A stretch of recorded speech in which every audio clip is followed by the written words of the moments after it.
Full screen करा sir. Okay. Yes. झालं. Can you hear us now? Yes. Yeah. So Okay. it's loud enough now, Thank you. so that because I'll be starting the program and so. नमस्ते Milind sir. Hi, Milind sir. Hi. Sir unmute करिए. नमस्ते sir. Sir, can unmute. Yeah, yes. Yeah, Now- key unmute. Yeah. So very nice good to see evening. all of you. Good evening, Suman. How are you? Sir, good. Hi, Dr. Jyoti, Varsha. Hi, sir. कैसे हो? बढ़िया हूँ sir. Sir बढ़िया हूँ. Yes, great. मेरी अभी OPD चल रही है. सर आपको बिलेटेड हैप्पी बर्थडे सर. अरे नहीं वो फादर्स डे सेलिब्रेशन था, बच्चों ने केक भेजा था. बेला का और उसका तो वही तो मुझे लगा. इतने सारे फोटो थे तो सबको लगा आपका बर्थडे है. सब आपको बर्थडे विश करने लगे थे. It is creditable to Dr. Varsha. मुझे मालूम है देखे हो. मैडम कहाँ से फोटो इतना रखते हैं आप? All the photos. So many photos of each person. नहीं, Varsha herself is a picture. Varsha madam के पास खजाना है. खजाना है. Yeah, I can see. I think there is. Yeah, Dr. Mandade has also joined. Yes, Vandana Yes. Madam. Good evening, Milind. Good evening. कैसे हो? Yes, very fine. Yeah. How are you? See my new hospital and consulting number. Yes. Anjali Chitnis madam नमस्कार. Dr. Asha Jain is there. I think. Yeah. Yes. नमस्कार. नमस्कार. कैसे हो? बढ़िया. Good. Madam. Madam. Good evening, Dr. Anjali Chitnis. Good evening. Hello Mandade sir. We missed Hello, meeting hello, in madam. Box. You left and I came. I came on Saturday evening, and I think by the time you had left, na? Dr. Chitnis had left when I had come. Correct. I think, madam, you are not unmuted. Please unmute. Please unmute. Yeah, right? Yes ma'am. Ashad, madam. I come to Sholapur, delivered a lecture on vaginal hysterectomy, and then I was in Nasik. I didn't meet you. That time I was traveling as usual. Okay, great. How is the new hospital is going on well? Yes. This is great going on. This is the new hospital premises only. We are not open it as well, but the working started. Nowadays, Bela and Atishi also they come every month once to the endoscopic surgeries, cosmetic surgeries. So it's great fun looking at children working. Whenever you're in Sholapur, please let me know. We'll definitely arrange it. I'll tell you. I will come and see. Definitely. Yeah, sure. I think Dr. Vinod Kumar has also joined. Yes. Dr. Seema, how are you? Fine, sir. How are you? Great. Yeah. Nanda Maga is also there. Vandana is also there. All of them, they are unmuted. They are muted. Yes. Vandana madam, Nanda madam. अभी चालू है. Jyoti, Nanda मालूम है ना? Nanda is the best president in that year when we had come to Indore. Yes. Thank you, sir. Thank you. बहुत दिन तक मैं उसको कंपाइल करती रही थी सर, वो सारे फोटोग्राफ्स को. Correct. Great. Good. अभी सर का क्या इंदौर आना तो अब मैंडेटरी है सर. अब आप ऐसा नहीं बोल सकते कि when I came to AICU, now you have to come for every occasion. You have to. भी तो वो वेस्ट जोन वाला होगा ना? नहीं, सर की डॉटर की इंदौर में शादी हुई. Yeah. And in fact now, Dr. Patel has joined. Yes. Namaste, came through. Help us all. नमस्ते sir. Great. Welcome. Namaskar. Good morning. Good evening, sir. Good evening. Yes. Hi Monica. Ma'am, good evening, sir. Good evening. Are Monica, she's there. Good. I could not see her. Hi, sir. I just joined. Just joined. Yeah. Yes, it is already 6. We can start. Okay, We sir. can start. Yeah. Sir, I cannot connect from laptop. I am connecting from mobile. Please, Yes, sorry it for will that. Yeah. You are audible and you are visible. Visible. Yeah. Only thing that you make your mobile, turn it, because it is appearing as a vertical picture. Varsha. Now it's okay. Like this. It is Very good. bigger. Very good. Yes. So the Correct. session is live now. Now we'll start the session. Oh, yes. Yeah, you can start. Yeah. So good evening to all respected delegates and faculty members who have joined over here. I am Nilesh Darji from Corona Remedies. Welcomes you all in this 146th edition of Happy Learning Masterclass webinar series in association with Akluj, Islampur, Latur, Pandharpur and Solapur. And today's webinar's theme is mixed bag. Today's webinar's Master of Ceremony are Dr. Suman Sinha, Dr. Asa Jain, and Dr. Revati A. Rane. So let me introduce them. First of all, Dr. Suman Sinha, she is a President Ranchi Obgyn Society, Senior Consultant at AH IVF Infertility Center Ranchi, Director Advanced Care and Maternity Center Ranchi, and also held various positions in different years. And Madam has also received various awards. Madam's special interests are in vaginal surgery, high-risk pregnancy, endoscopic surgery. Our next MOC is Dr. Asa Jain. Madam has 32 years of experience. Madam has Foxley Register Ultrasound and Colonoscopy Training Center, and Madam has also done various certification and training program on the same topics. And Madam is the currently Director of SMSA Hospital Raipur, Medical Director Cancer Prevention and Relief Society, elected member CG Medical Counseling, and also holds various other positions in her career. And Madam's fields of interest are saving the uterus, fetal medicine, obs-gyn ultrasound, critical care, preventive oncology, and colposcopy. So I welcome Dr. Asha Jain ma'am. Our next MOC is Dr. Revati Rane. Madam is Director of 100-bedded private multi-speciality Apex Hospital, Akluj for 10 years. And Madam is also Director of first rural IVF center in the area, Akluj Fertility and Test Tube Baby Center for 4 years. Madam has done special work in high-risk pregnancy and internal iliac ligation in rural setup. Currently, Madam is Vice President of Akluj Obgyn Society, and Madam was General Secretary, Clinical Secretary, and Treasurer for Akluj Obgyn Society in various past years. And Madam has also received various awards. Madam is author of various articles and written books in pregnancy, and winner of Queen Mrs. Maharashtra Season 2, and also received various awards. So I welcome Madam Revati Rane also. Coordinator for today's webinar are Dr. B. Kalpana, Dr. Jyoti Banglowala, and Dr. Monica Umbardan. Let me welcome them also, introduce them also. Dr.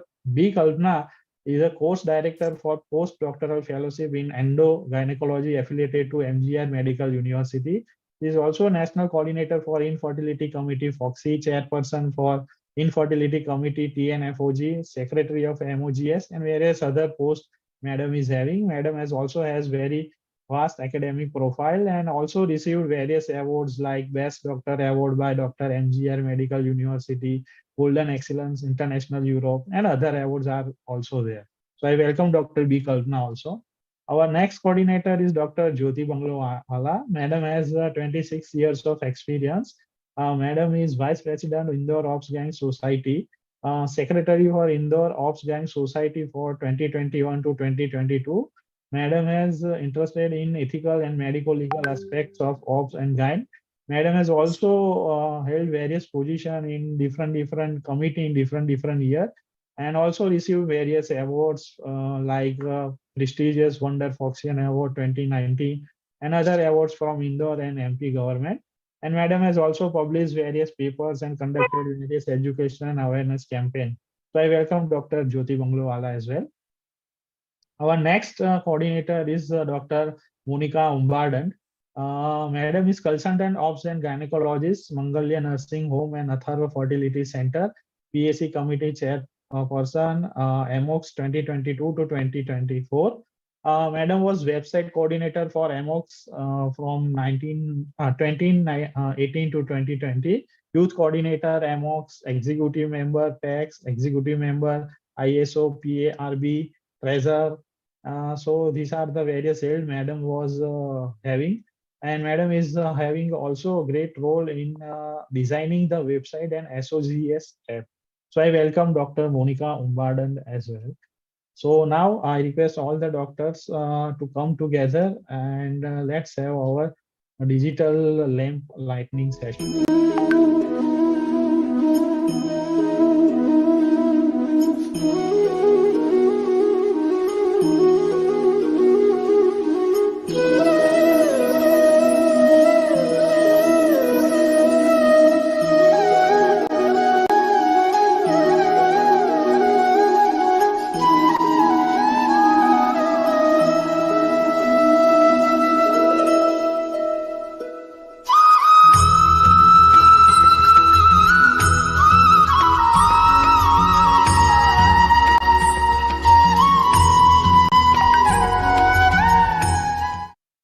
Thank you so much, respected faculty members and doctors. Now I hand over the session to Dr. Asa Jain. So over to you, ma'am. Dr. Asa Jain. Asa, you are muted. Please unmute. Let me do. Good evening, Dr. everybody. Suman? Yes, she is there. Good evening, everybody. Thank you for the kind words, Mr. Nilesh. After invoking blessings from Almighty, we move on to the inaugural part of our webinar. I, Dr. Suman Sinha, Dr. Asha Jain, and Dr. Revati Rane, MOC of Happy Learning, welcomes all the dignitaries and delegates to the 146th episode of Happy Learning Masterclass webinar series in association with Akluj, Islampur, Latur, Pandharpur, and Solapur Obstetric and Gynec Societies. The theme of today's webinar is Mixed Bag. This webinar is actually the brainchild of our program director, Dr. MC Patel sir, and his mission is to spread knowledge to the last Voxian. His vision and strong dedication has brought us to the 146th episode, which is a phenomenal journey in itself. More applause for him. I now take the delightful opportunity to welcome our chief guest, Honorable Dr. Anjali Chitnis, Madam. Next, I welcome our revered guests of honor, Dr. Satish Doshi, sir, and Dr. Milind Saha, sir. They are very honorable, very respected, and mentors to many of us. I welcome all the speakers, chairpersons, moderators, panelists, experts, delegates, and the entire team of Happy Learning. Now I invite our program director, Dr. MC Patel, sir, for the official welcome address. Thank you, Suman. It gives me immense pleasure to welcome you all to 146th episode of Happy Learning Masterclass. Joining society, Akluj, Islampur, Latur, Pandharpur, and Solapur. I welcome Dr. Anjali Chitnis, Madam, who have kindly consented to be chief guest to bless us. Of course, she is always with us in any of our academic activity. Even in past, in this series, she had been to bless us as a chief guest. So welcome, Anjali Madam. I also welcome to learned guest of honor, Dr. Satish Doshi from Akluj and Dr. Milind Shah from Solapur. Both are good friends and they have also kindly consented to be guest of honor to bless the webinar.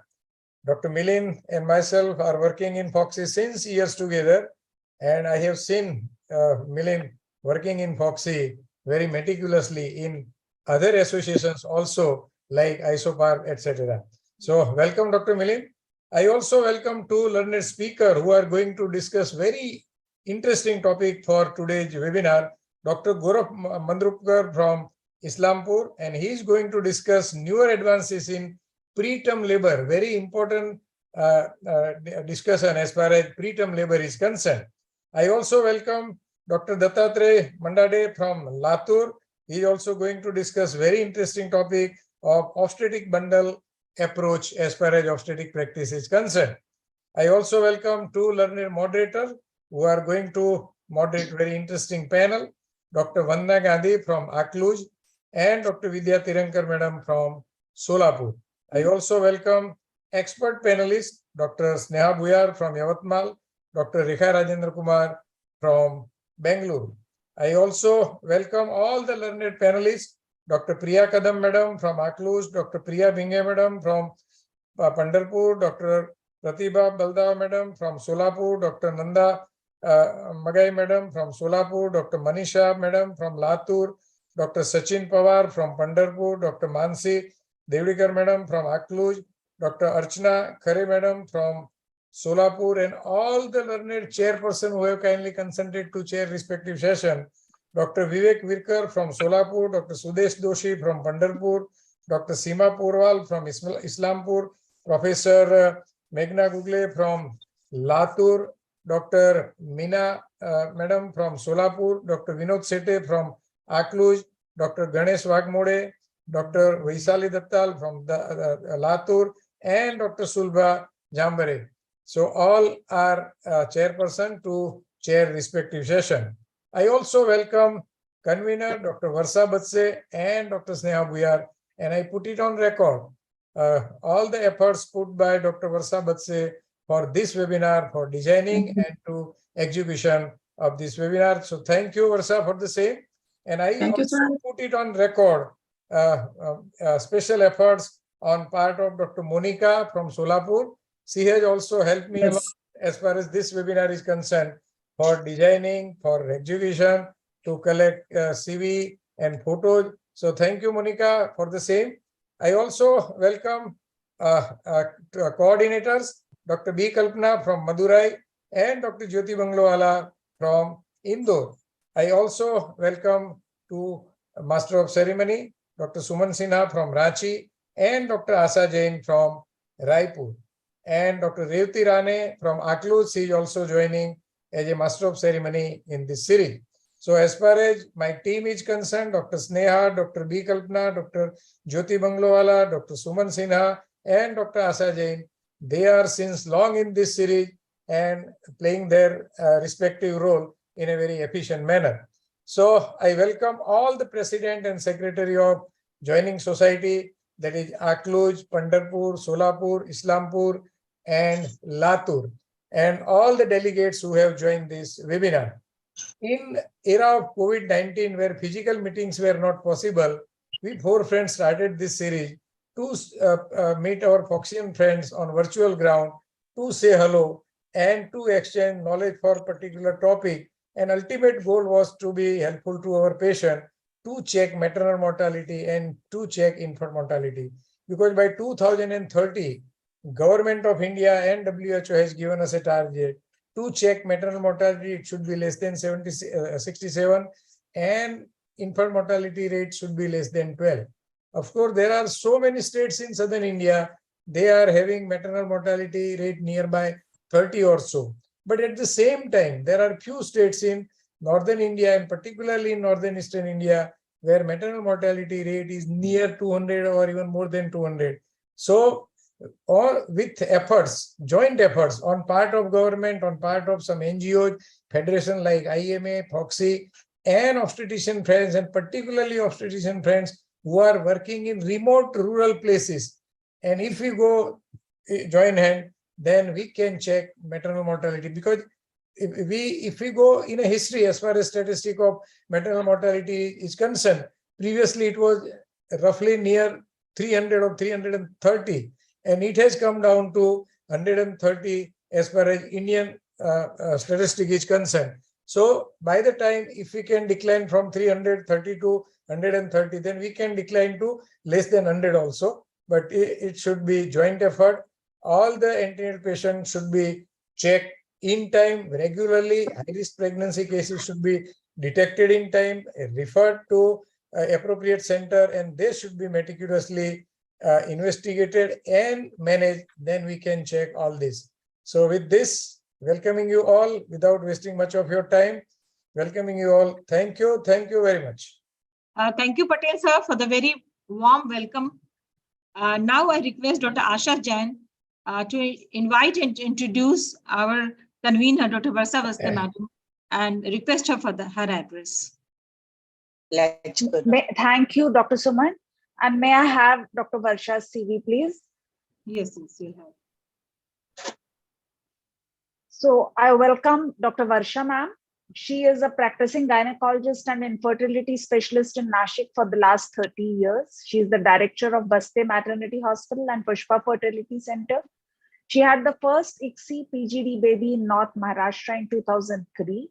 She has been the past president of Nashik Obstetric Gynec Society, chairperson Foxy International Academic Exchange Committee, prestigious Dr. Anandbai Joshi awardee, and she has V for Stree Puraskar by Governor of Maharashtra, Foxy Champion of Foxy Award, Excellence Award for Outgoing Foxy Chairperson, organized many national and international conferences, participated in numerous national and international conferences, founder member MSR, Maharashtra ISAR, life member IAG, fellow ICOG, FICOG, and she has a diploma in infertility from Kiel University, Germany. And she is standing for West Zone Vice President. So over to you, Varsha ma'am, for your few words. Thank you so much, Dr. Asha Jain, for your kind introduction of mine and appealing for me also. Thank you so much. Good evening, everybody. And I can see all my revered friends and all the dignitaries on the screen, and I'm so delighted to see all the stalwarts of AMOGs and Foxy gathered over here. This is the webinar which is really prestigious, and I should say it has got a long legacy because of Dr. MC Patel. He has started it since long, more than 7,000 members, and 146 is the means so much of score, high score, consistency and perseverance. Sir, good. Really, I congratulate you for this, and thank you for making me the convener for this prestigious webinar. Today is the mixed bag webinar. Why mixed bag? Because it gives a variety of discussions on the same platform instead of only one subject.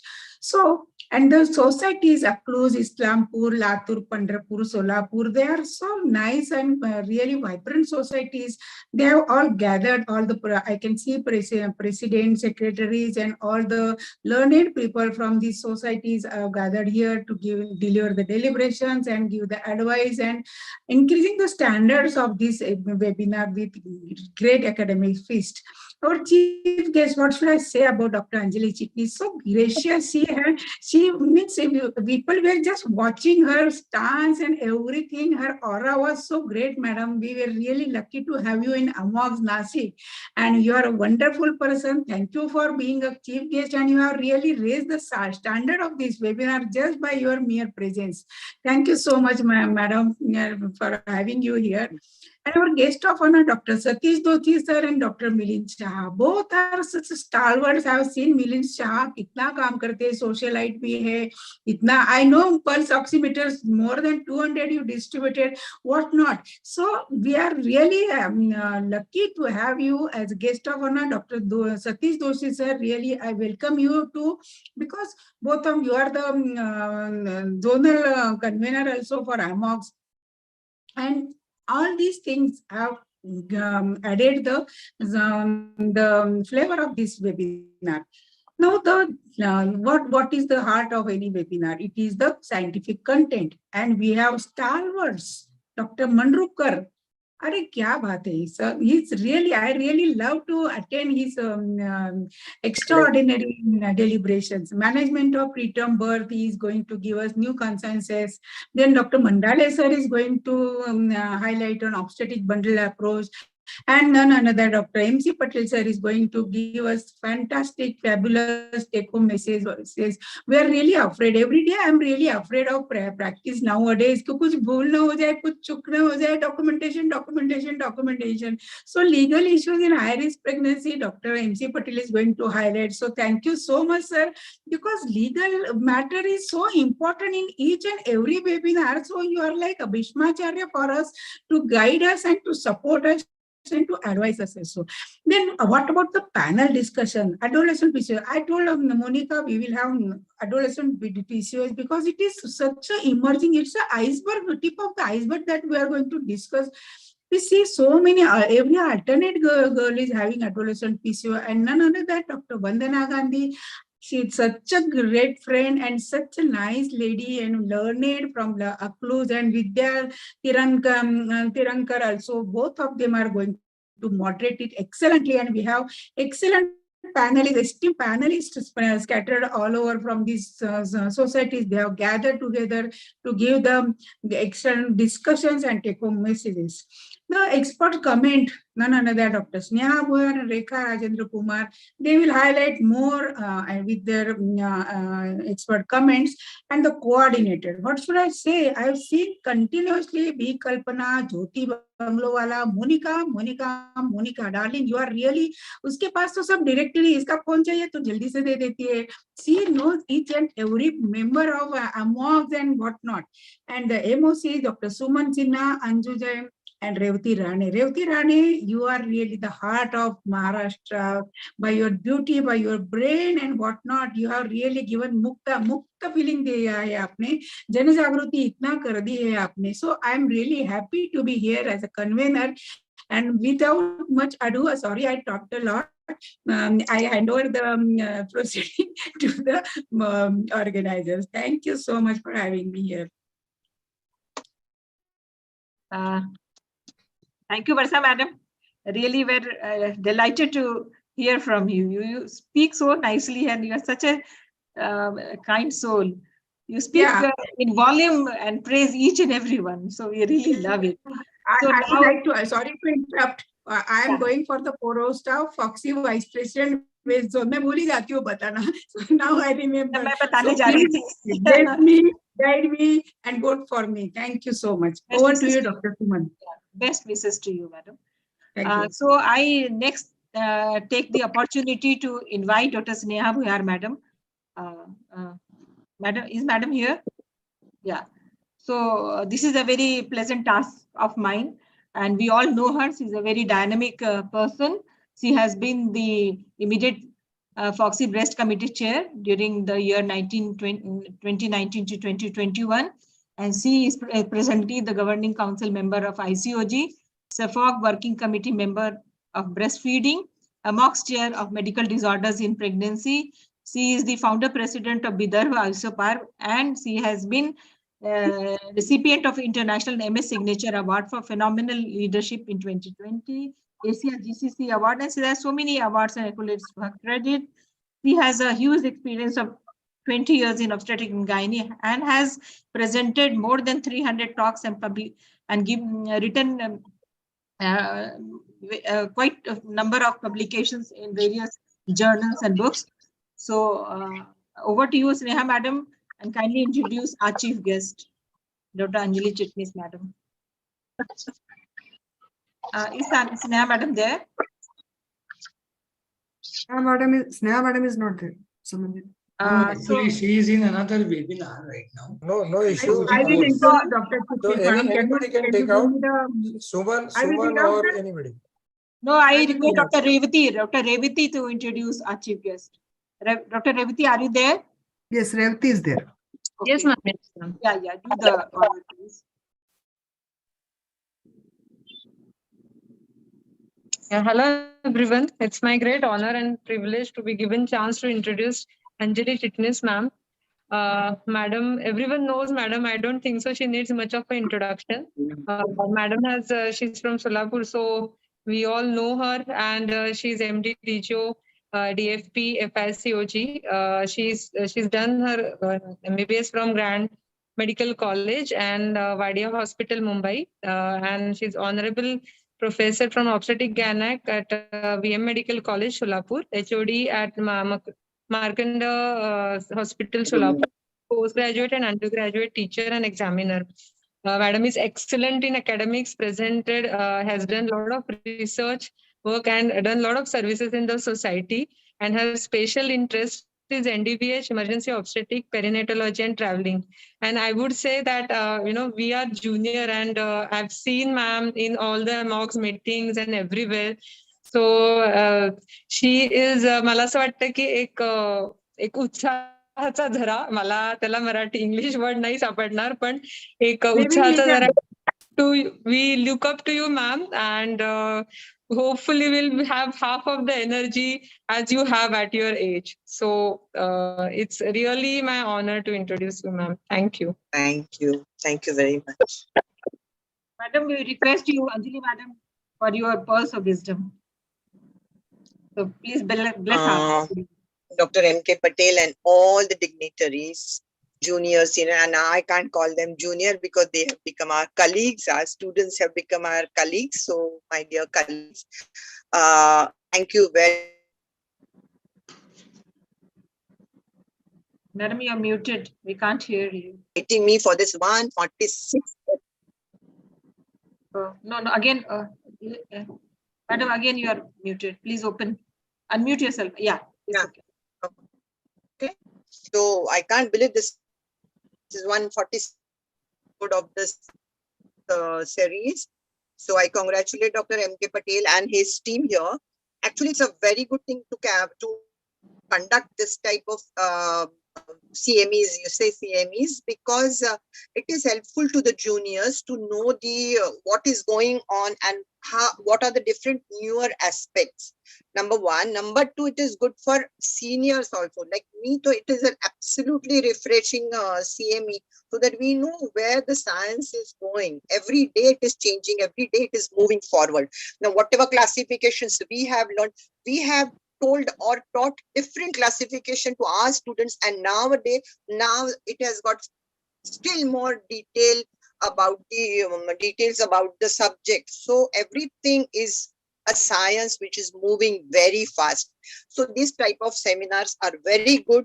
Mixed bags are good because you get different types of subjects also, and at the same time, if you have a theme also, that is also good.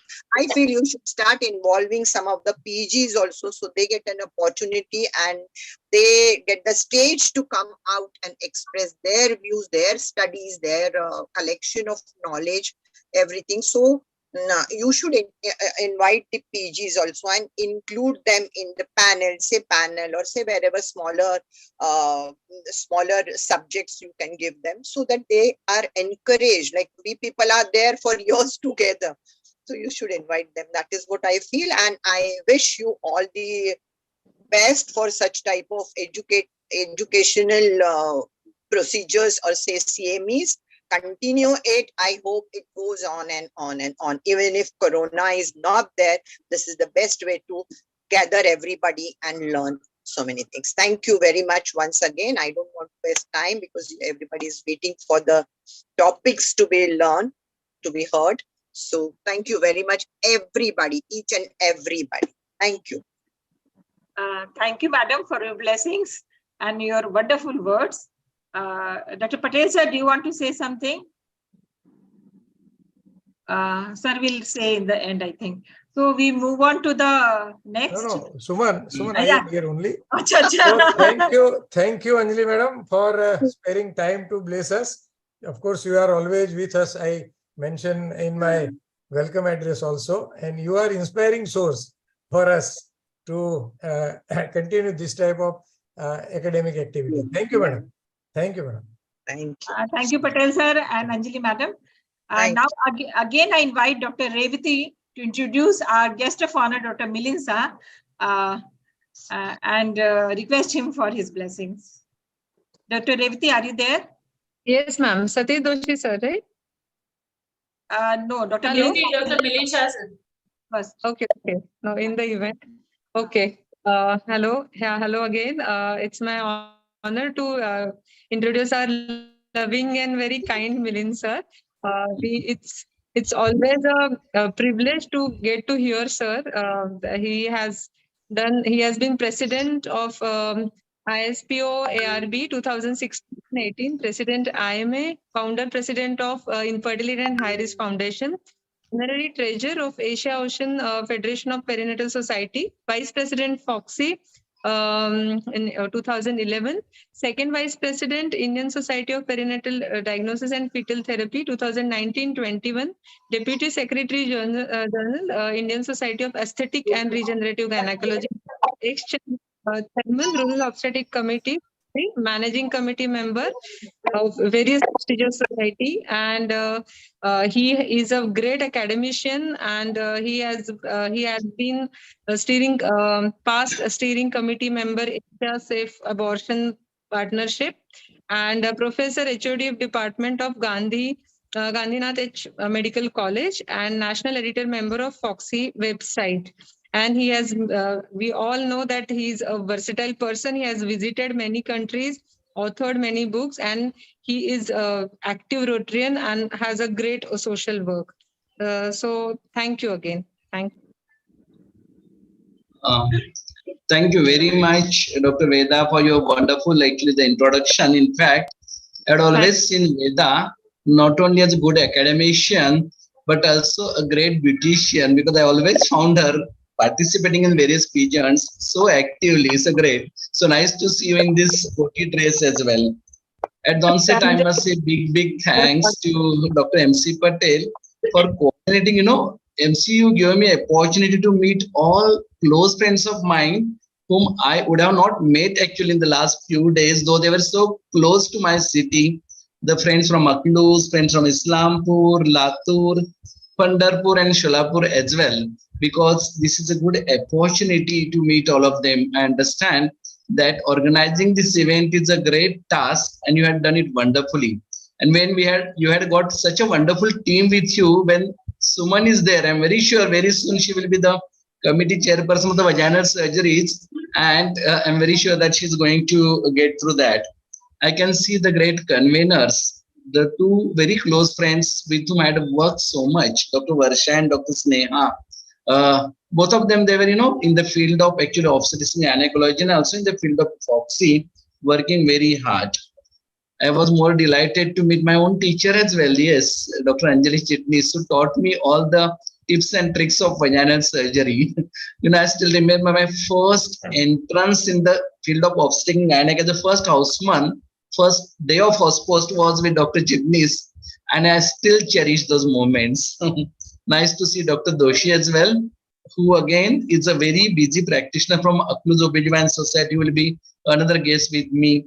And of course, all those presidents, secretaries, all the wonderful speakers, panelists. I won't be wasting much time in taking all the names, but all are very close to me, close to my heart. Friends, you know that the obstetrics is a field where every day you learn something new. When it comes to the preterm labor or the obstetric bundle approach, and of course, whenever we meet with any particular difficulty, the legal issues, which are again equally very important to tackle nowadays, because so many cases we see, listen, read in newspapers about the various medico-legal issues. The adolescent PCOS again is coming in a very large way. People say the prevalence was 10 to 15, but I find it more than now 35 to 40%. And I'm very sure all those actually the moderators, Dr. Mandana and Dr. Vidya, are going to throw a good light with the help of all those panelists who are here. I'm very sure this will be the great academic phase for all those who are logged in for this particular Happy Learning Masterclass webinar series. And Manubhai, when I saw this number 146, I was shocked. I said, great, how much efforts you must have put in to do that. So nice to see you all, Dr. Jyoti. Very soon I'm going to meet your actually daughter-in-law because there is another webinar which I'm going to log in after this. Yes. So you'll have to just excuse me. After 5 minutes, I'll be logging out, but I will come back again after a while once I finish with that session there. Nice to see you all. Thank you very much for all organizers for a wonderful opportunity. Thank you. Thank you, Milind. Of course, you are always with me in any of my activity. So thank you for sparing time. Even yes, you told me that you are busy with one more webinar, and we will make you free to attend that webinar also. Thank you. Thank you very much. Thank you. Yeah. Thank you, Monica. Thank you, Milind sir, for your nice words. Also for your wishes. Thank you, Patel sir, for your remarks. And now I invite Dr. Asa Jain again to introduce our guest of honor, Dr. Satish Doshi sir, and request him for his blessed words. Thank you, Dr. Suman. So it is my pleasure and honor to welcome Dr. Satish Doshi. And I saw that he wrote his name in Hindi, and it made me really proud. So welcome, Dr. Satish sir. He is an MD obstetrics and gynae in 1982. Dr. VM Medical College, Sholapur, 28 years of experience, more than 30,000 deliveries conducted. He's been the past secretary of IMA Akloj branch for 6 years, past vice president IMA Akloj for 6 years, life member of IMA, life member of All India Obstetric Gynec Society, member of Akloj Surgical Society. He's also a member of Lions Club Akloj since the last 10 years and life member of Indian Academy of Human Reproduction. He's attended many conferences, done many CNEs and paper presentation. So he has many awards and he's a big donor and he's given a lot of donations to Gurukul at Atishay Kshetra Dahegaon, Mahavir Jain Mandir, Bahubali Dhyan Mandir at Sholapur, and many more. So welcome Satish sir. We would like to have your words of blessing to this webinar.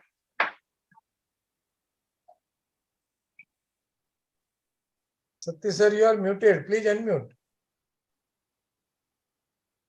Yes. Thank you, madam. And thank you, MC Patel sir. अभी तो time बहुत हो रहा है अपना, क्या तो करेंगे, ज्यादा तो बात नहीं कर सकता. हाँ, अभी मिलिंद के मिलके तो बहुत अच्छा हुआ, और हमारे मैडम अंजलि चिटनीस मैडम के मिलने से बहुत अच्छा हुआ है. अभी आप ये अपना 146 वेबिनार है, वो तो बहुत अच्छा है. वैसे मैं इसके पहले भी बहुत सुना हूँ, इसके आगे भी मैं सोचने वाला ही है, सुनने वाले है. अभी आपके लिए अपने वेबिनार के लिए बेस्ट ऑफ लक. अभी चालू करेंगे webinar. Thank you. Thank you, Dr. Satish, for kind words and sparing time to bless us. Thank you. धन्यवाद सतीश सर, आपकी बातें हमें बहुत अच्छी लगी और हम लोग बहुत प्रेरित और उत्साहित हैं आपकी बातें सुनकर. और धन्यवाद Patel sir. And now with this we come to the end of our inaugural ceremony, and I thank our chief guest, our guest of honor, and all the learned faculties to be with us and join in this program and grace the occasion. So before starting the academic session, I would like to appeal to all the respected faculties over here that please support me and vote for me for Vaginal Surgery Committee, along with my friends, Dr. Jyoti Banglowala, who is going for Chairperson, Medical Legal Committee, and Dr. Kalpana, who is going for Infertility Committee. So I look forward for your support and blessings. So over to you, Dr. Jyoti and Dr. Monica, to take over the academic part. And I request all the speakers to stick to time for the sessions. 20 minutes are allotted, and for the panel discussion it is 45 minutes, so we can finish in time. So Jyoti. Yes. Good evening everyone, and with thanking to our program director Dr. MC Patel sir, and with the blessings of all our seniors, Dr. Anjali Chitnis madam, Dr. Doshi sir, and Dr. Milin Shah sir, we are going for the academic session. And though as Suman madam is appealed for, please do consider our appeal. And now we are moving to our first part of the academic session with the talk of Dr. Gorakh Mandrupkar sir. For this, I am inviting as a chairperson. Can we have the CV, Nilesh? For this, our chairperson is Dr. Vivek Virkar sir. Sir is President Solapur Obs-Gynae Society. Sir is MD DGO and presented various papers at state and national level conferences, and worked as lecturer in Obs-Gynae department at VM Medical College Solapur. And he is the director at Virkar Maternity and Nursing Home Solapur, and honorary treasurer at the RCOG conference, and honorary secretary in the 2008 to 9 in the Solapur Obs-Gynae Society, and treasurer in the Solapur Obs-Gynae Society in 2013 to 14. He got the best paper prizes at AICOG and AMOX during his post-graduation. We welcome you, Virkar sir. Our next chairperson is Dr. Suresh Doshi sir. Sudesh Doshi sir is MBBS DGO LLB. He is the senior obstetrician and medical legal consultant working since more than 25 years in the rural setup at Pandharpur. He is having experience of delivering over 15,000 babies at his nursing home. He is the chairperson Adolescent Health Committee in the 2016 to 18 and in the Medical Legal Committee 2020 to 22 in the AMOX. He is member of NIMC PCPNDT FOXY. And he was the past president Pandharpur Obs-Gynae Society, vice president of the Imlia Maharashtra chapter, member of EMLC Foxy, and zonal coordinator of the AMOX. We welcome you, Sudesh Doshi sir. Our third chairperson is Dr. Seema Purwal madam. Today we are seeing three Doshi: Satish Doshi sir, Sudesh Doshi sir, and now Seema. Her paternal, the before marriage name is the Seema Doshi. She is the president Islampur Obs-Gynae Society, past president IMA Islampur branch in the 2019 to 21. She is awarded at the best medium branch IMA Maharashtra for the year 2019 to 20. Consultant obstetrician and gynecologist at Purwal Hospital, Islampur since 1997. Have conducted more than 18,000 deliveries with the cesarean rate of about 10%. We welcome you, Seema. She is throughout a very intelligent and academic girl. We have seen her in the college days also. Now, I request Dr. Virkar sir to introduce our esteemed speaker, Dr. Gorakh sir. I request Dr. Sudesh sir to open the topic with giving some information about the topic. And I request Dr. Seema to conclude the topic. Hand over, I'm Virkar sir, over to you. Virkar Thank sir. you, Jyoti madam, for your hello. Yes, sir. Hello. Yes. Thank you, Jyoti madam, for your kind introduction. Good evening, everyone. I welcome all of you. At the outset, I would like to thank Dr. MC Patel sir, program director, and all the organizers for giving me opportunity to chair this session.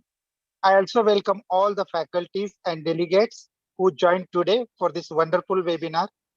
As you know, preterm labor creates a psychological as well as economic stress to the family. And this baby goes to the long NICU stay and maybe long morbidity. Hence, this is a very burning issue. Preterm and premature maturity management dilemma, which is also faced by each one of us as obstetrician. So the today's topic of this discussion is newer advances in management of preterm labor.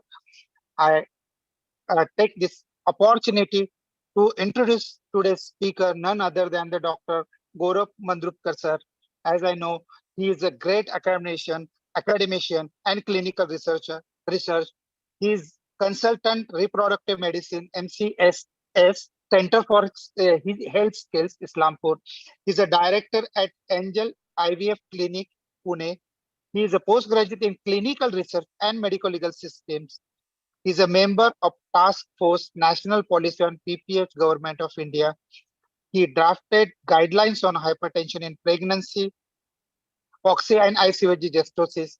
He invented gestosis score, an affordable Indian innovation for screening preeclampsia, and that is the feather in his cap.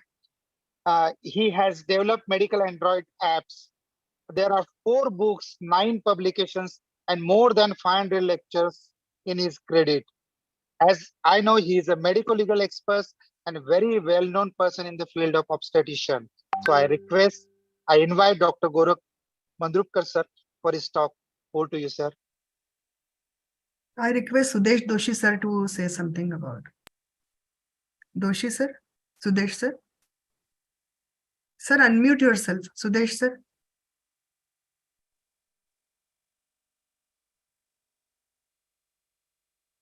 Sudesh sir, unmute. Sir, please unmute yourself.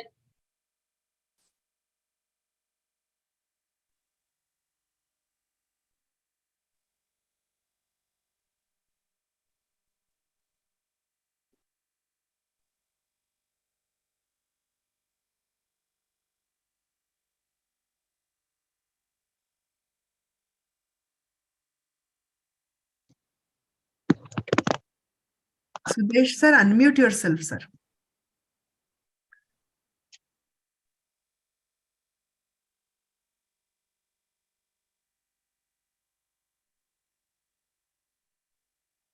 Sir, Gorakh sir, over to you. Thank you very much, all of you. And at the onset, I thank Dr. MC Patel sir for giving me this opportunity, Dr. Monica Bardhan for inviting me in this prestigious webinar, and thank you, Dr. Virkar sir and Dr. Doshi for that kind introduction. The topic and task given to me is a little different, and that is newer advances in the management of preterm labor. As Dr. Virkar sir has rightly said, that yes, preterm labor, it gives a very bad impact and very great impact on the family and from at all levels. When it is at social level, it is at physical level, it is at economical level, and it is at health the level as well. So one has to be very cautious while diagnosing, while correctly diagnosing it, while correctly labeling it, while correctly understanding the cause of it, while treating it, while preventing it, and while counseling the relatives as well as the couple regarding the future consequences if they are going to occur any. So I think Dr. M.C. Patel sir has thought, why he has thought to give me this topic, probably to give new insights in the management of the preterm labor, because to be frank in one line, is there anything new?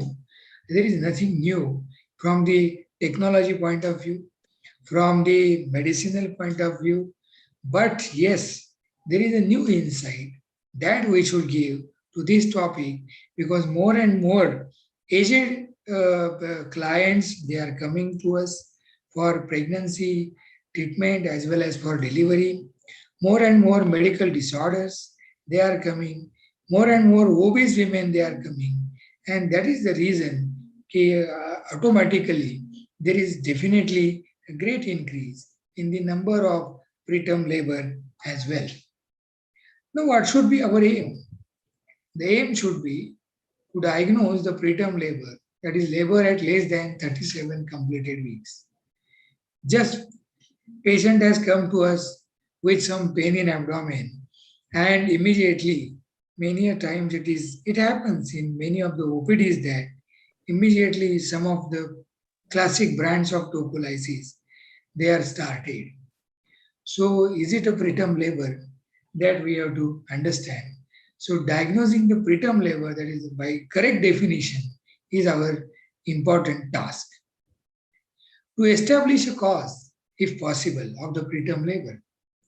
Because once we will understand the proper diagnosis, we are able to take out or establish a cause, then it will allow the treatment of the primary cause, maybe in the form of a simple urinary tract infection. And unless until we take out the primary cause, just giving tocolysis, just giving steroids, and giving head-low and admitting the patient will not suffice at all. We have to assess the maternal as well as fetal condition in the situation of the preterm labor. We must be sure that whether my mother is suffering, whether that our patient is suffering from hypertensive disorders, gestational diabetes, whether she is anemic, whether she is having any acute infection, and whatnot. There can be even the great infections like urinary tract infections, or even proper sepsis, or even severe IUGR, or even the abruption that might be the cause for the preterm labor, and we must know what is the exact condition of the mother and the baby.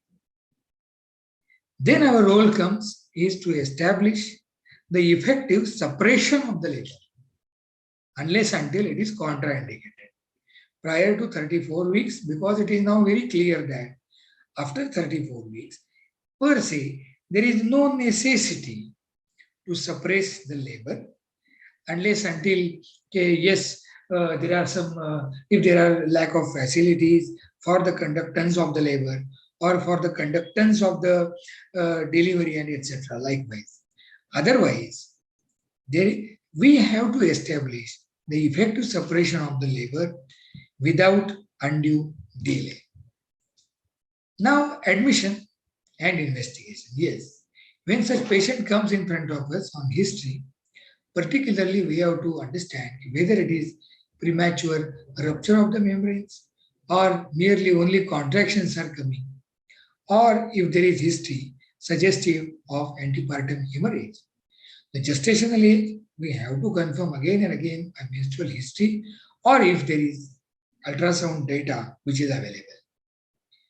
Examination, general examination is a must because the temperature, uterine tone, the tenderness, the contractions, the amniotic fluid volume, many things, fetal size, presentation, many things we are going to understand on that general as well as the obstetric examination. Vaginal examination, here I have put purposefully two things, vaginal examination and digital examination. Ideally, a speculum examination should be performed with full asepsis without touching the cervix and the speculum, because already that is tender. Might be the cervical shortening has already started. There is already a effaced cervix. And if we put in a very rudely manner, or the routine manner even I can say, the speculum, definitely it is going to cause a problem or trouble. Cervical swab preparation, we have to keep in mind that when I'm going to examine this patient, I will take the cervical swabs. So yes, they are to be taken immediately for the bacteriological assessment. The per vaginal examination or the digital examination. That should be avoided unless there is significant possibility of a cord presentation or prolapse, or the cervix cannot be adequately visualized. Otherwise, better not to try to avoid this. Urine microbiology, meristem sample, ultrasound, yes, it is important from not only obstetric point of view, fetal point of view, but mainly here again, the transvaginal ultrasound. It is the best way to detect the early changes in the internal cervical os, the length, even the thickness of the cervix, then the separation of the opening of the internal os, the funneling of the membranous, and many things, they can be ideally, clearly, we can take it out from the transvaginal ultrasound. Yes, electronic fetal monitoring, definitely in case of viable fetus, the monitoring has to be done. Once we have confirmed the diagnosis as per the definition, it is our duty, we have to notify the pediatrician fellow, or if we are working in a hospital, the department of pediatrics. Because yaad rakho, shayad kuch aane wala hai. So you have to be ready. We have to inform the relatives about the possibilities, even including the transport, maybe post-delivery or maybe in utero. Documentation about the patient condition, investigation, consents for the management, the observation charts, medicines used. If we have used tocolytic steroids, what are the correct timings? What are the names of the drugs? What dose was used? What was the condition prior and what was the condition later? And if prevention of the delivery fails, if we are unable, then we have to do the counseling, even regarding the ROP, that is retinopathy of prematurity, and future baby ENT checkups as well, because that is our prime responsibility. And proper referral notes are to be given with the signature of a relative as a receiving part. Management of the preterm labor, there are main strategies. There are tocolysis, steroids, and antibiotics. And now what is newly added is a neuroprotection that is mainly talked in the conferences, mainly practiced in many of the places, but again, in the remote places also, we should use this neuroprotection. Ideally, it is considered below 32 to 34 weeks of gestation. Administration of the magnesium sulfate. It should be administered regardless the cause of the preterm and the number of babies in utero. That is very important. Ideally, it should be administered when early preterm birth is planned or expected within 4 to 24 hours. And when the birth is planned, MaxSelf should commence as close as possible to 4 hours before the birth, because maximum studies, they have shown that if we utilize that magnesium sulfate infusion prior 4 to 6 hours, it gives the best results. If the delivery is planned or expected to occur sooner than 4 hours, still magnesium sulfate should be administered, because even that small shot may give the good result. Optimal regimen, yes, intravenous loading dose, 4 grams, slowly over 20 to 30 minutes. as we use in Sibai regime of the pre-eclampsia or eclampsia, 4 gram administered slowly over 20 to 30 minutes, followed by 1 gram per hour as a maintenance dose. We have to continue until the birth, but ideally, if patient is not delivering, then at 24 hours, we have to stop it. We have to monitor here also the clinical signs of maximum toxicity. It is very low dose, but still, respiratory rate, urine output, and deep tendon reflexes, they are to be measured. Steroids, lot is said, Dex are to be given, beta to be given. That sort of beta is not available in India. Forget about it. Indian government has clear-cut said that. Priority is given to Dexa. But if it is not available, use beta. Ideally, it is to be given as a 6, 6, 6, 6. That means 4 doses 6 hours apart. But even if you are using for your convenience, you have a 3 doses at 7 a.m., 3 p.m. and 11 p.m. 8, 8, 8, fine.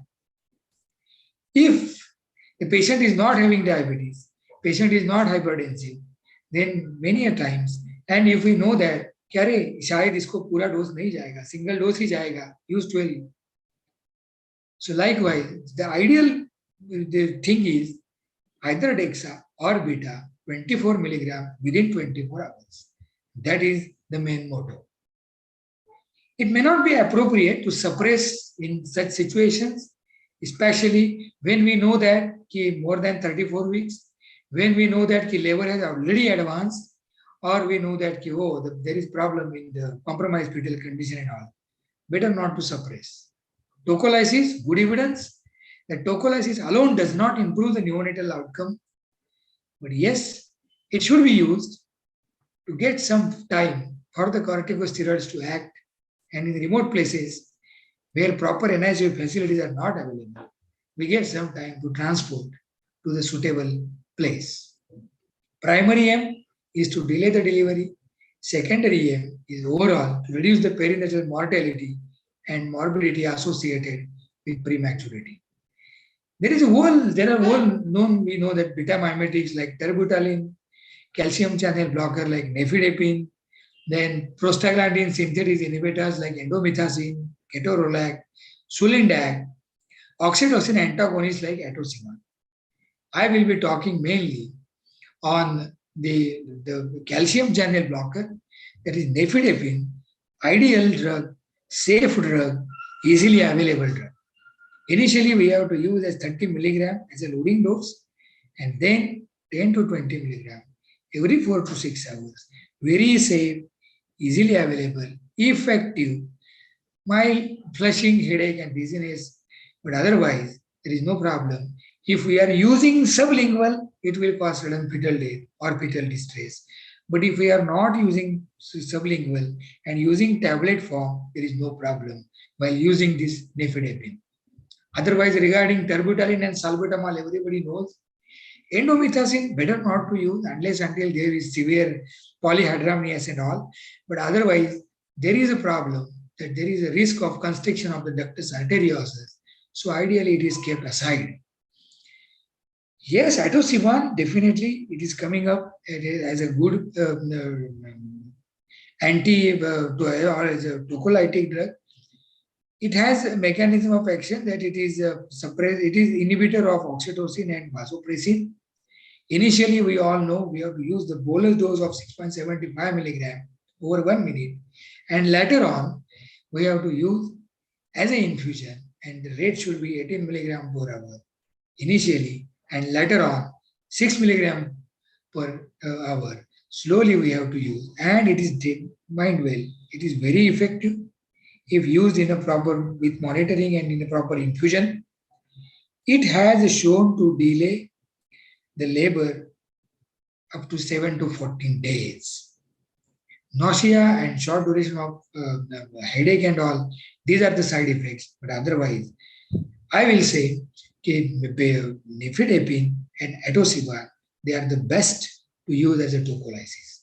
When we are using injectable beta mimetics, the pulse, blood pressure, chest auscultation, output, input, maternal glucose, that has to be seen. Yes, I have kept here as yahi hai right choice, baby. Nifedipine, first line safe drug, alternative, atosiba. Last 2 or 3 slides and 6 minutes are left. Antibiotic, yes, in case of progressive labor, group B, Streptococcus antibiotic prophylaxis. Do not use other antibiotics, MOX, MP, or the good cephalosporins. If there is urinary tract infections, yes, initially you might have started fosfomycin, but ideal antibiotics should be chosen after the culture and sensitivity. If there is clinical chorioamnionitis or generalized sepsis, then yes, we have to do the blood culture, even with high vaginal slabs, urine culture sensitivity, and depending upon that, we have to choose the antibiotic. Please do not use the azithromycin or some without understanding which is the organism and what is the antibiotic. Please, blanket therapy should not be given. Is there any maintenance tocolysis? Yes, I have used this poster because हमें लत लग गई है ना. This is a song. लत लग गई, लत लग गई.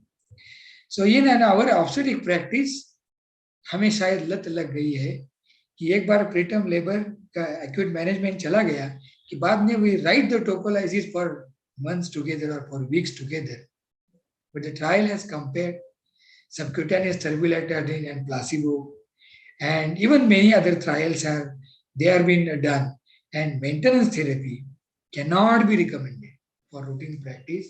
So ये जो लत लग गई है हमें to write the tocolytic drugs for so many weeks, we have to stop because they can be harmful but not useful. So I think this is the last slide, and for this, Dr. MC Patel sir has given me this topic.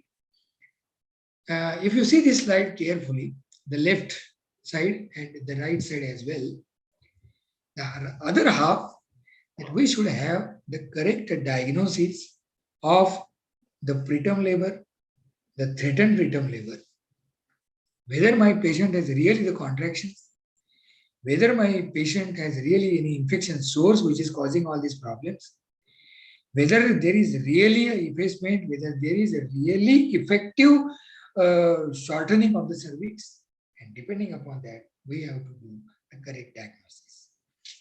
Second insight is, yes, now I have diagnosed it, whether my hospital or whether my area is suitable to conduct all these things. If yes, fine. If no, then we have to start the tocolysis, give the steroids, do the proper referral, and send the patient. We have 2 patients here, the mother and the baby. We have to send the baby in utero because that is going to ultimately give the good outcome, the maternal as well as the baby outcome. And the management, here again, I have shown that right part. Okay, yes, that is also keep up whether to give, whether not to give. हमारे unit में ऐसे होता था, हमारी madam ऐसे किया करती थी. Forget about it. Please see what are the recent guidelines, and we have to use the best tocolysis, which suits to the patient, which suits to your hospital, which suits to your monitoring system, which is cheaper, which is effective. Second, as I already told regarding corticosteroids, forget about those defects of the academicians. Whatever available, use it, but use in a proper dose, and probably that will give the correct management of the preterm labor, and that will fulfill the aim of reducing the maternal morbidity, mortality, perinatal morbidity, and perinatal mortality. So thank you very much for the opportunity. Thank you very much for the patient listening. I hope I could give some newer insight to this topic. I have saved 1 minute, 10 seconds. Thanks, Dr. Gorak Mandrukar, for your intellectual talk. You have literally covered all the tocolysis. I just want to give the tip that never 2 tocolysis should be used together, like nifedipine or with isoxaprine, nifedipine with magnesium sulfate. And the second thing is progesterone should not be used for acute prevention of or acute tocolysis. It should be for the prevention of preterm birth right from the beginning, like when you diagnose a short cervix in your sonography. Thank you very much, madam, for those comments. There is one clarification. Yes, you have given nicely that progesterone cannot be used for the acute as a acute tocolysis. But yes, there is a Cochrane review which has even said that progesterone cannot be used for the prevention of the labor as well. But yes, there are certain studies which have shown that the long usage of the progesterone in short cervix patients or where there is a history of second trimester abortions, there it has shown the effect. But as you have rightly said, it is not in the management of acute preterm labor. But nifedipine and magnesium sulfate, they both can be used concurrently. There are very beautiful papers who have shown that yes, both can be used. Only thing that beta mimetics, no two beta mimetics can be used together, but otherwise magnesium sulfate and nifedipine, they can be used concurrently even in the preeclampsia as well as in this preterm management, because here again magnesium sulfate we are not using as a tocolytic, but mainly for the neuroprotection. Over to you, MC Patel sir.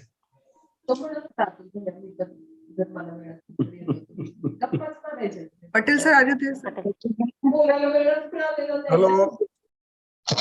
Yes. So what was the query? Because I was busy with one phone. Sir was saying about magnesium sulfate and other beta. Magnesium sulfate and nifedipine, they can be used concurrently, because even during pre-eclampsia trials also it has been very clear that both can be used.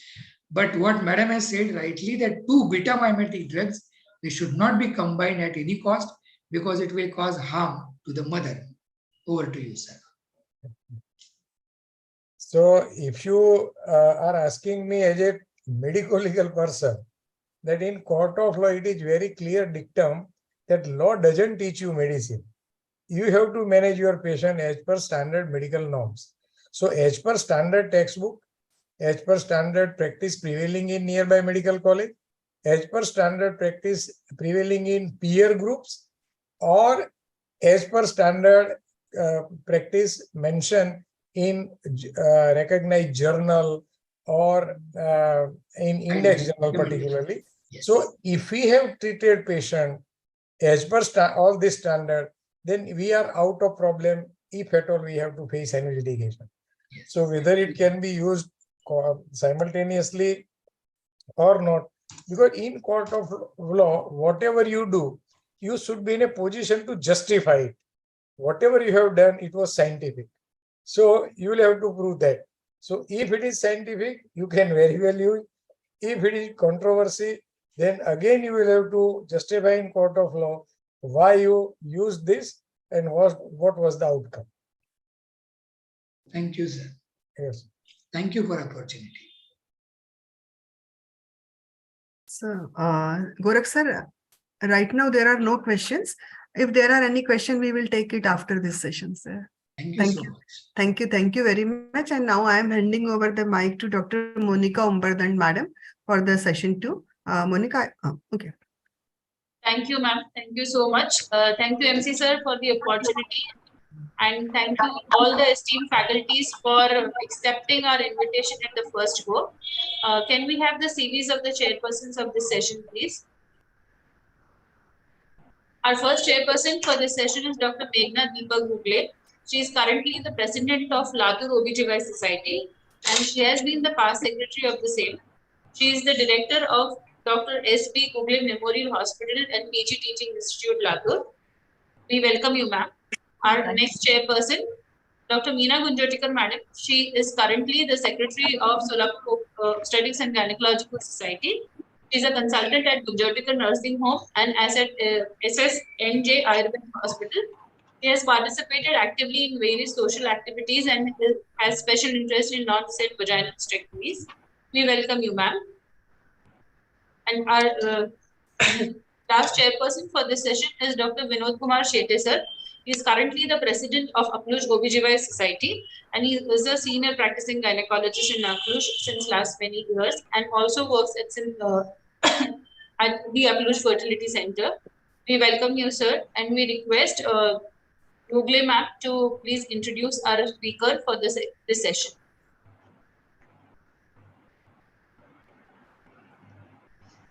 Good evening, everyone. Ma'am, you're audible. You can. Yeah, good evening, everyone. Firstly, I would like to thank Dr. MC Patel, sir, program coordinator of this wonderful webinar series, and the whole organizing team for inviting me and my society to be a part of this and chair this session. So I'll be chairing this talk on obstetric bundle approach, PPH. I think which is a nightmare for every obstetrician and which nobody should encounter anytime in their life. And I think there can be no other person other than Mandade sir, who is also known as father of obstetrics in Latur. He's one of the senior most gynecologists, doesn't need any intro, but just to follow the protocol. Sir is an consulting obstetrician and gynecologist since 35 years practicing in Latur. He was organizing chairperson of regional conference of Marathwada, that is MRCOG, held in November 2016. He has worked as a MO in Civil Hospital Latur for 9 years. He was past president, vice president, and general secretary, Latur OBGYN Society, faculty at various state conferences like AMOC, and his areas of interest are emergency obstetric care. Welcome, sir. We are eager to listen to your topics, sir. Meena ma'am, can you please introduce the topic for us? Yes, yes. Thank you, Monica. Good evening, all of you. I thank Patel sir initially for giving me this opportunity to chair this session. Obstetric bundle approach, it includes mainly the complication of third stage of labor, PPH, which becomes a catastrophe in a very short time. Everybody becomes very alert. All major causes of PPH like 4 T's and all should always be kept in mind, and we should act accordingly, be it normal labor or LSCs. Clinical effects vary according to the amount of blood loss, major or minor. About prevention of PPH, it cannot always be prevented. However, its magnitude can be reduced by assessing the risk factors. Since we register the patient, it starts antenatally, like by improvement of health status and taking cognizance of risk factors for PPH. Intranatally, active management of third stage, controlled contraction of delivery of placenta, use of oxytocin and carbetocin, thorough clinical assessment of bleeding, and management includes treatment of shock and correction of cause. In Maharashtra, OBGYNs did a very great job to bring down the maternal mortality due to PPH. Now, so we are here to hear from in detail. We are here to our speaker, Dr. Dattatreya sir. Over to you, sir. Good evening, everyone. Am I audible? Yes, sir. Good evening, everyone. At the outset, I would like to thank Dr. MC Patel, sir, and his organizing team for giving me this opportunity to be here as a part of this prestigious webinar. At the same time, I would like to take opportunity to congratulate him and thank him for giving us FOXI uniform consents. I have gone through them. Really very nice consents they have prepared. I don't feel that we will have any problem in the court of law if at all there is chance to face the court with this type of consent. Everything is described very nicely there. Every possible complication is mentioned over there. So with that consent, there will be no problem to face the court. Thank you very much, sir, for giving these consents. Today I am going to talk on the obstetric bundle care approach for prevention of maternal morbidity and mortality. So, postpartum hemorrhage, it is defined as a blood loss more than 500 in vaginal delivery and more than 1000 cc in the C-section. Within 24 hours, blood loss, we say it is a primary postpartum hemorrhage, and later than 24 hours, we say it is secondary PPH. Concept of bundle was developed by the Institute of Healthcare Improvement, IHI, as a way to support healthcare professionals to provide the best care possible based on available evidence. According to IHI, a bundle is a structured way of improving the process of care and patient outcomes by using a small, straightforward set of evidence-based practices, generally 3 to 5, that when performed collectively and reliably have been proven to improve patient outcomes. What is bundle? Bundle led to the definition of two care of facility implementation. First response to PPH bundle comprises uterotonics, isotonic crystalloids, tranexamic acid, and uterine massage. The response to refractory PPH, that is when PPH is not under control with this first bundle. Then second bundle we start, which comprises compressive measures like aortic or bimanual uterine compression, the non-pneumatic anti-shock garment, and intrauterine balloon tamponade. Advocacy, training, teamwork, communication, and use of best clinical practices were defined as PPH bundle supporting elements. Managing risk using a care bundle. A group of simple, specific, but non-prospective evidence-based components that when combined, define best care and significantly improve patient outcomes. The care bundle approach is designed to be easily achievable and sustainable to both implement and audit. 4 to 6 evidence-based interventions that apply to a cohort of patients with a common clinical problems. What are the components of bundle? There are two aspects, clinical and non-clinical. Clinical includes all clinical management. At the same time, more important is non-clinical aspect, which usually many times at many places were lacking in this, which include facility readiness, network integration, teamwork, communication, and respectful maternal care. This is also equally important as that of our clinical management. Now in PPH bundle, first comes is a active management of third stage of labor. We know this. Then it is first response.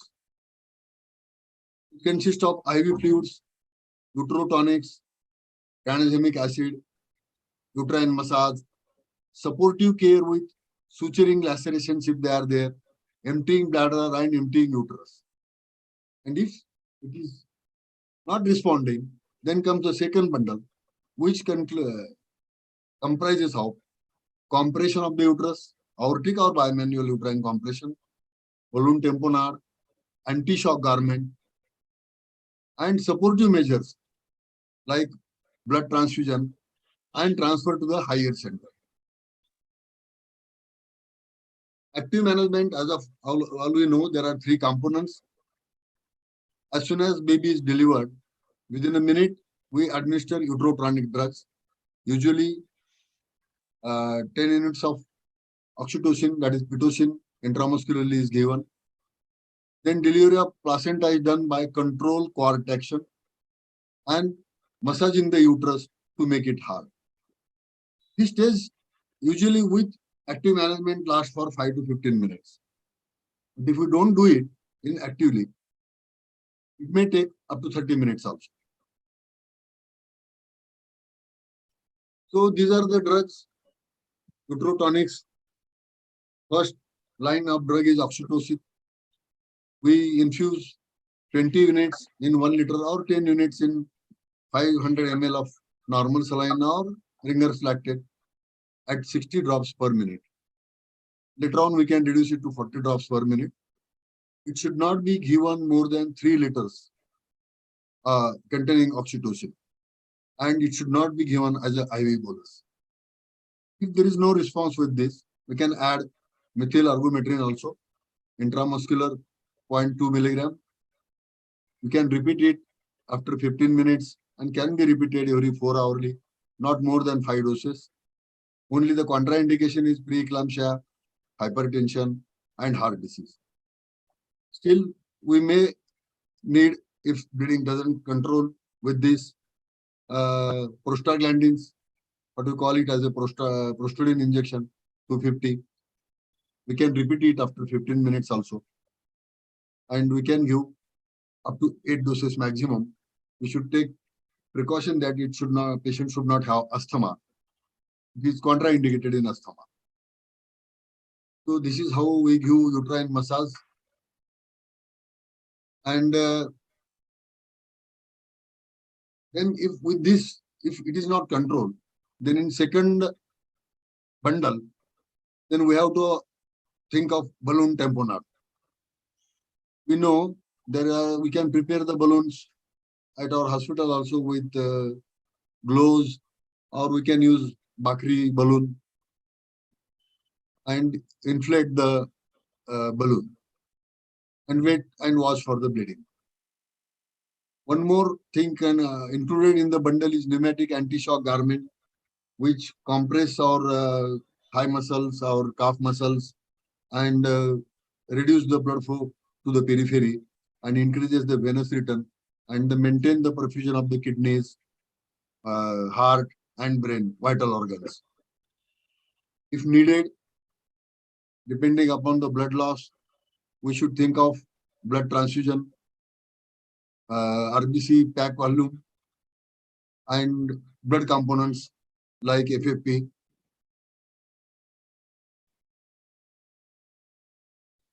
Now, regarding blood loss and degree of shock, we should always see the shock category, whether it is mild, moderate, and severe. Depending upon that, we can act vigorously. To 500 to 1000 ml loss, we call it if systolic blood pressure is normal and symptoms like palpitation, tachycardia, dizziness, and it is compensated loss. And in mild PPH, the blood loss is usually 1000 to 100, 1500 ml. In moderate, it is 1500 to 2000 ml. And severe, it is 2000 to more than 3000 ml. And patient goes in shock. So accordingly, we should manage the shock. Now, blood loss. Regarding blood loss, instead of estimated blood loss, now we should think about the quantified blood loss. It is good if we could measure the blood loss. For that, we have got calibrated drapes, under buttock drapes, and we know our mops and sponges, their dry weight. We should weigh after soaking. So soaked pad minus dry pad weight, and that difference, that will be the weight and the amount of blood loss in the calibrated drapes. That will be the total blood loss. And from that blood loss, we can imagine about the category of shock. Again, there is obstetric shock index. It is defined as the heart rate divided by systolic blood pressure. So for pregnant population, normally shock index ranges from 0.7 to 0.9. And if it exceeds 1, it predicts the adverse clinical outcome. So when blood is needed, we should arrange the blood. Usually our packed cells are given. Needed, as per the need, we can give the fresh frozen plasma also, and platelet concentrate and cryoprecipitate also. Sometimes in severe hemorrhagic shock, we give massive transfusions, especially replacement of 1 blood mass or 10 units of RBCs in a 24 hours period if given. That we call it as a massive transfusion. So, and if medical line of treatment fails to control the PPH, we should think of the surgical management. Usually, surgical management is done in tertiary center. This bundle is mainly made for the primary or secondary centers. So if their patient will reach to the tertiary center within a control,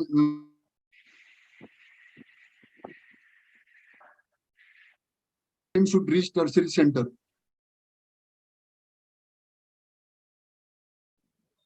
Important. These bundles are usually should be followed at the primary and secondary centers seriously. So with this, I will end my talk. Thank you. Thank you very much for giving me this opportunity.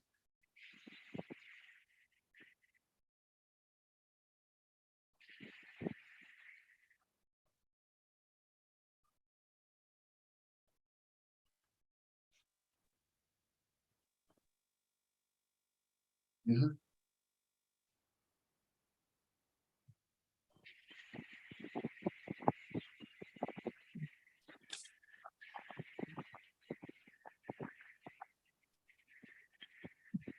Thank you, sir. Thank you very much.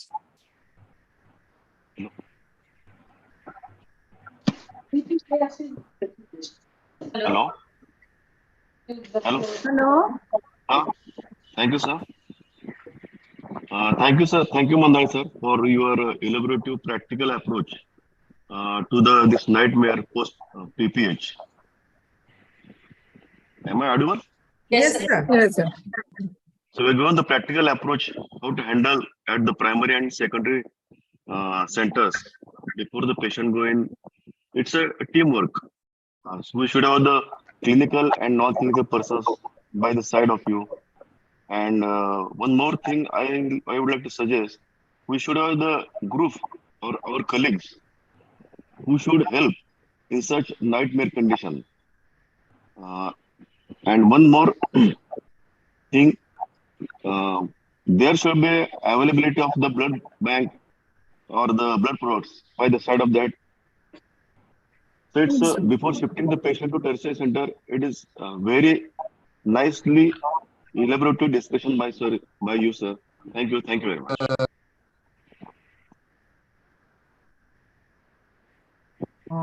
Mandal sir, can we move to the third session, sir? Thank you so much, the chairpersons, Google Madam, Shekhe sir, and Mudyotikar Madam for chairing this session, and thank you, Mandale sir, for enlightening us to such a very important and sensitive topic. I now request Dr. Jyoti Banglowala ma'am to carry forward with the next session. Thank you very much. Thank you all the chairperson, Meghna madam, Meena madam, and Shetty sir, and the very nice talk by the Dattatreya Mandade sir. We are moving to the third session, legal, and the topic is the legal issues in the high-risk pregnancy. Can we have the CVs of the chairperson? Nilesh? Yes. Our first chairperson today is the Dr. Ganesh Wagmode sir. He is the honorary secretary of the Akluj Obs-Gynae Society and very hard-working gynecologist. We welcome you, sir. Our second chairperson is my dear friend, Dr. Vaishali Datal. She is MBBS DGO and past president of the Latur Obs-Gynae Society in the 2022. And she is the practicing gynecologist for the last 20 years. And she is director Sarthak Hospital, Latur since last 15 years. She is past treasurer and joint secretary of the Latur Obs-Gynae Society and conducted numerous tubectomy camps at PHC level. She is a TL surgeon, conducted various educational workshops through Rotary and LOGS, and her special interest in infertility and high-risk pregnancies. She is the faculty in many national conferences and she is having interest in the colposcopy and cryotherapy. We welcome you, Vaishali. Our third chairperson is Dr. Sulba Mukund Zambre, madam. She is MD DGO DFP and she is MBBS from GMC Mumbai and MD from GMC in 1982. She is lecturer in the Dr. VM Medical College, Solapur for 6 months, worked as the consultant in the Obs-Gynae in Dr. Chidgupkar Hospital, Solapur and Dr. Kotnis Memorial Railway Hospital, Solapur. She owned a 25-bedded nursing home in the city and working for past 40 years as consultant gynecologist. She is the past president of Solapur Obs-Gynae Society and she is having active participation in state conference in Solapur. Chairperson Souvenir Committee and active member of Solapur Obs-Gynae Society. And we are fortunate enough to attend that Solapur Obs-Gynae Society state program, and that time Madam did a wonderful job. So I request Dr. Ganesh sir to introduce our speaker, Dr. MC Patel sir. I request Dr. Vaishali madam to open the topic by giving a few remarks about the topic. And I request Sulba madam to conclude the topic. Yes. Over to you, Ganesh sir.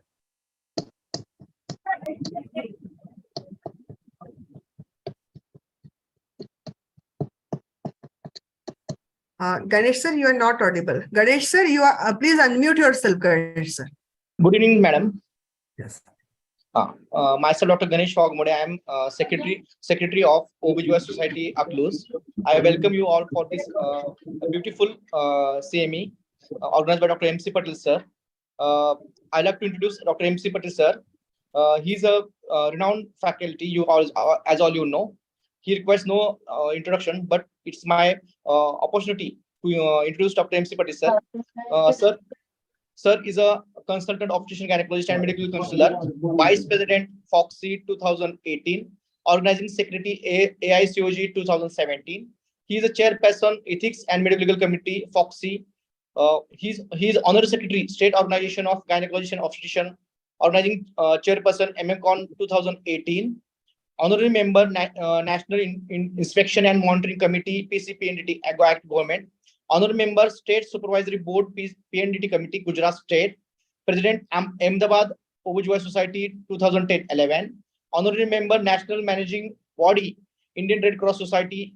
National President National Medical Organization 16-18. He was President of IMA Ahmedabad branch 2007-2008. He is Honorary Surgeon Indian Red Cross Eye Bank. Collected more than 1,000 iPads.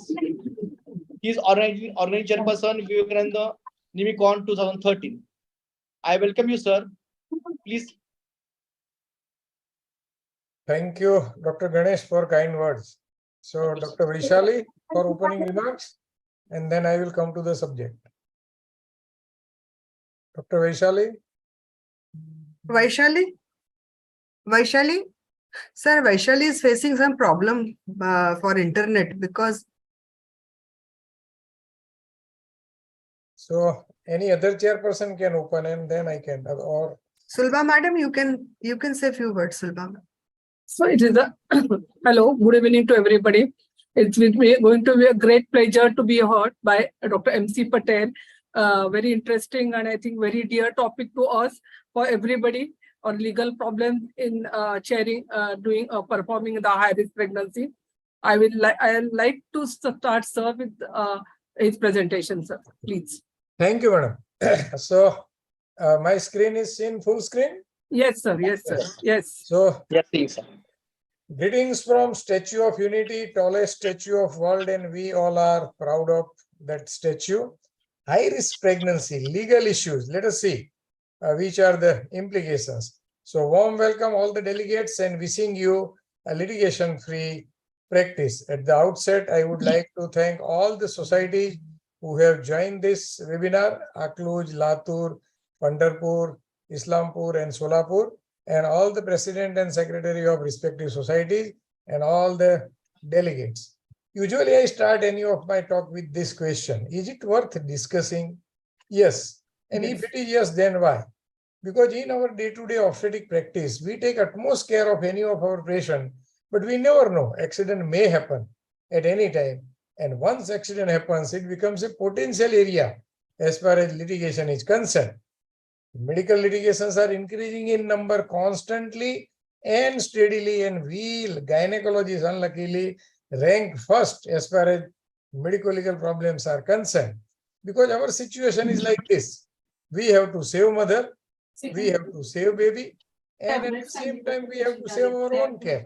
So let us see few of the cases which are decided in different courts.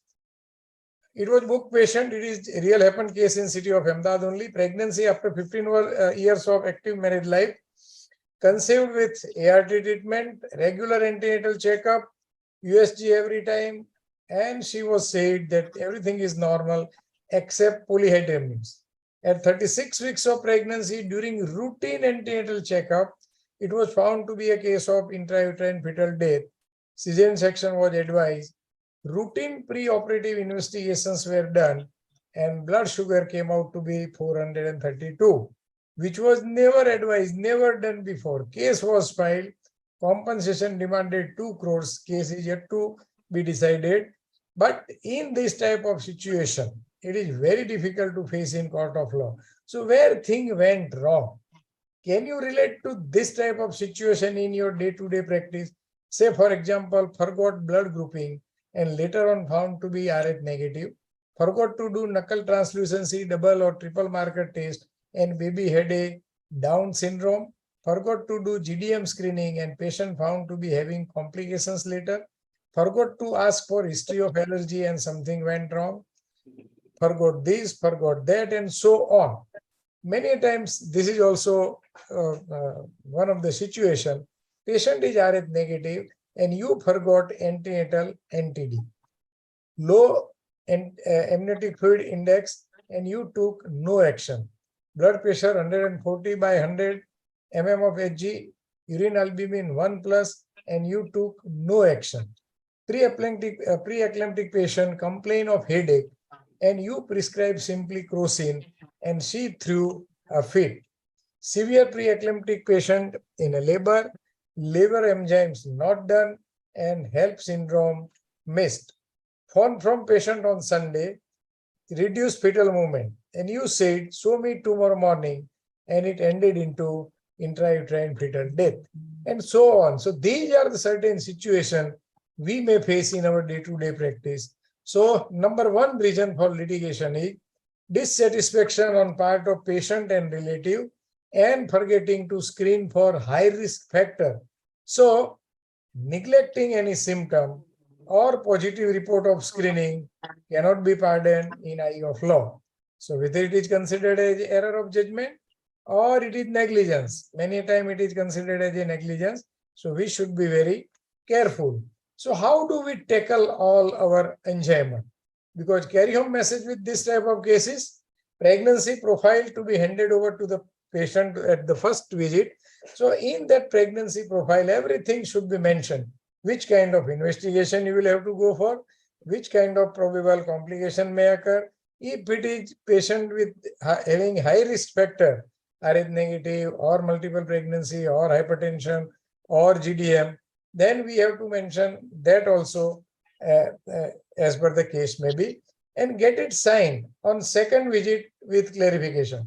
Because if at all you have explained everything, but in court of law, it becomes many times difficult to prove that you had explained. One more area, follow guidelines for screening and ensure that you will not miss any high risk factor as far as screening part is concerned. Let us see one more case. In this case, fever between 30 to 34 weeks, torch was not done, IUGR baby delivered prematurely at 36 weeks. Later on, she developed cerebral palsy. Case was filed in the court, but inference held by the court was there was no negligence on part of doctor. TORC is not routine screening test as per standard guideline from FOXI. So in this case, doctor take a base of FOXI guideline. So if you have followed any guideline, whether it is FOXI, whether it is ICOG, whether it is RCOG, or whether it is any standard school, then it shows your consent that you have taken utmost care to take care of patient in any given situation. It is indicated for fever in first trimester only was the inference held by the court, and cerebral palsy cannot be diagnosed antenatally. So with this inference, case was decided in favor of doctor, but FOXI guidelines were taken into consideration. So follow guidelines and follow protocols as far as screening part is concerned, particularly when you are managing a case of GDM, Rh negative, multiple pregnancy, severe preeclampsia, and in case of crash LSCS. Let us see one more case. It was again unbooked patient, 34 weeks of pregnancy with PIH. It was very first visit of this patient with this gynecologist, advised necessary investigation and treatment. On very first visit, he advised all the necessary investigation and he prescribed medicine accordingly, but it was case of PIH. Very next day, unlucky on part of patient and doctor true, very next day she developed abruptio placentae and it was intrauterine fetal death. So patient had been to gynecologist again, cesarean section was advised, but a relative opted option to go for second opinion in nearby town. So patient was brought to surgeon in nearby town. cesarean section was done. But again, unlucky on part of patient and that surgeon too. She developed atonic PPH and hysterectomy was done.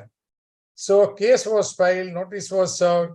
Allegation to first gynecologist was not properly managed to prevent abruptio placentae. It was case of PIH. So allegation was not properly managed to prevent abruptio. So these are the areas where notice can be served, case may be filed, and allegation should be like this. Allegation to surgeon who did cesarean section not tried to prevent PPH and atonic PPH was not managed properly. Of course, I was defending both of them. We won the case in court of law, but it was difficult to convince court what is abruptio placentae, what is sudden intrauterine fetal death. It is known in abruptio placentae, and what is atonic PPH, how it can be managed in any given situation. And in spite of all efforts, when bleeding is not controlled, to save life of patient, hysterectomy could be the final answer. And in this case, we won the case. Let us see one more case. It was case of lower segment cesarean section, bilateral uterine artery tear during cesarean section. Patient was RH negative, blood was not ready. As such, what happened in this case, 4 days prior, patient had been to this gynecologist. She advised to go for elective cesarean section as it was RH negative and cesarean section was indicated. But patient didn't take it seriously. Patient absconded from the hospital and came in emergency at 11 p.m.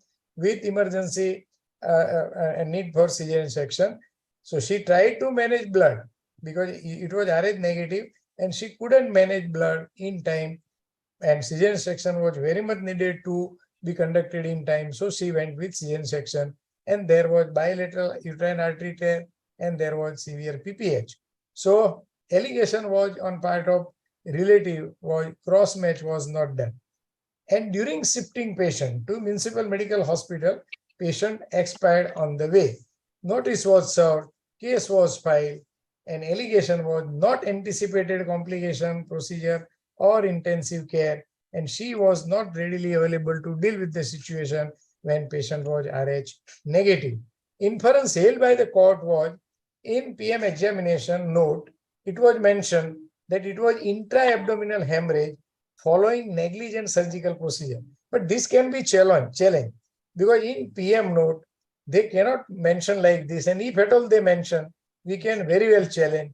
It was not due to faulty or negligent surgical procedure. So this can be challenged in court of law.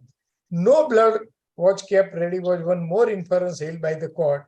And medical record not to be believed, it was inference on part of court because there was contradiction in record of gynecologist as well as record of anesthesiologist. Because in operative note of gynecologist, she wrote that vitals were within normal limit. And in note of anesthesiologist, it was mentioned that vitals were compromised. So note was contradictory. So it was not believed by court and compensation of 2.35 lakhs was awarded in favor of relative of patient. So number 2 reason for litigation is not cross-matching blood during high-risk delivery. So cross-matching, especially for RH negative, is a carry-home message in this type of situation.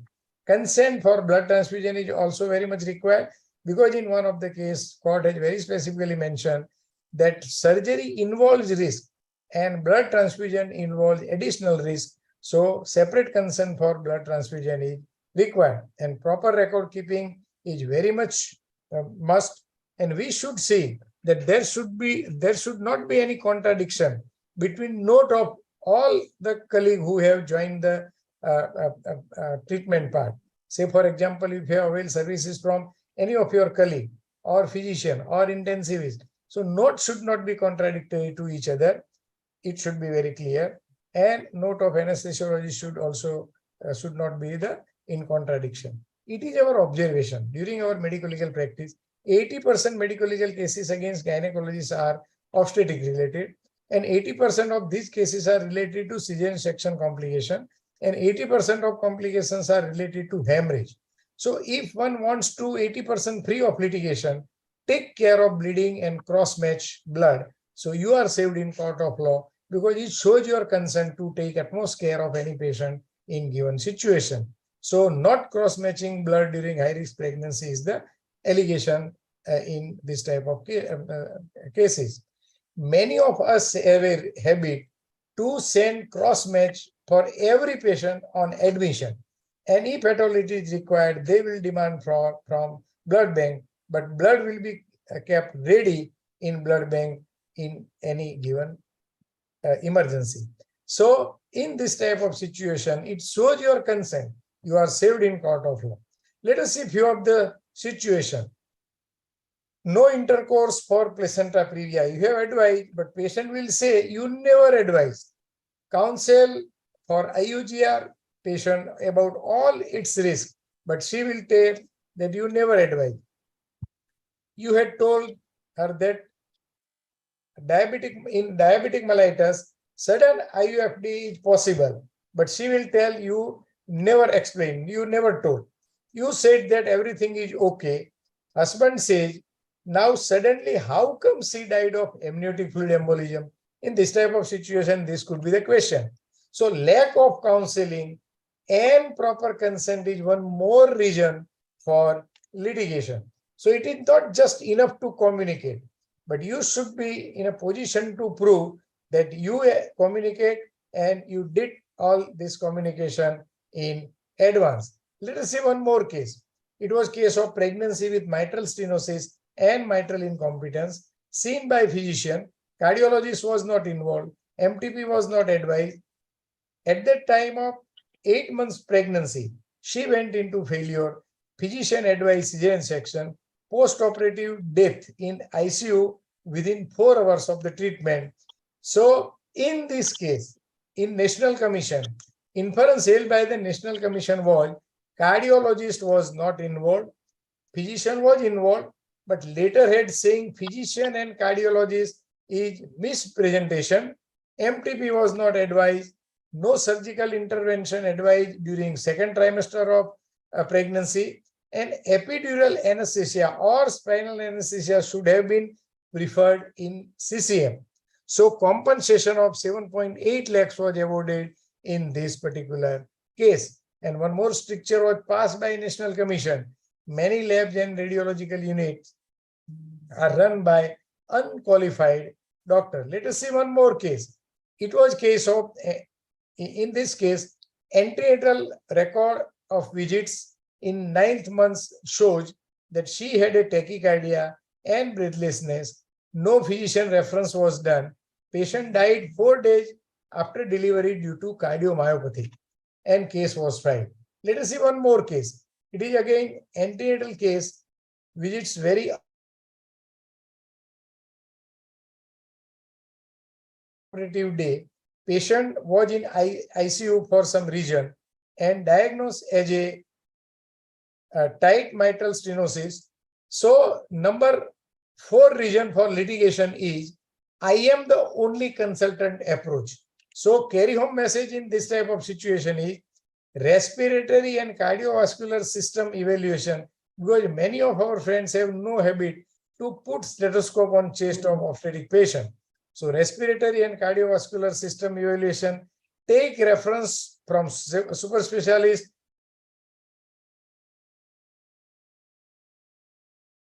Type of situation, whether it is a case of valvular heart disease, whether it is a case of cardiomyopathy, and if you are dealing with this type of complication, always involve cardiologist well in time. It shows your consent to take utmost care of your patient.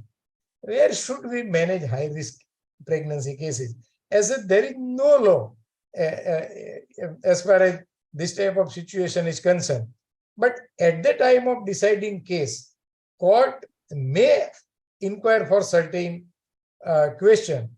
As such, there is no guideline. Ask yourself, court will ask, arrangement of blood. In given situation, are your hospital able to manage for blood? Arrangement of consultant, facility of emergency investigation, facility for emergency cesarean section, neonatal backup, multidisciplinary approach, So if in this type of situation, if you can answer all those questions, then you can very well manage any high-risk pregnancy case at your place also. But you should be able to manage situation accordingly in any given situation. Terminally ill patient on ventilator. Many a time in this type of situation, relative may say, we cannot afford any more. And intensivist many a time will say, now it is a hopeless case and there is no hope.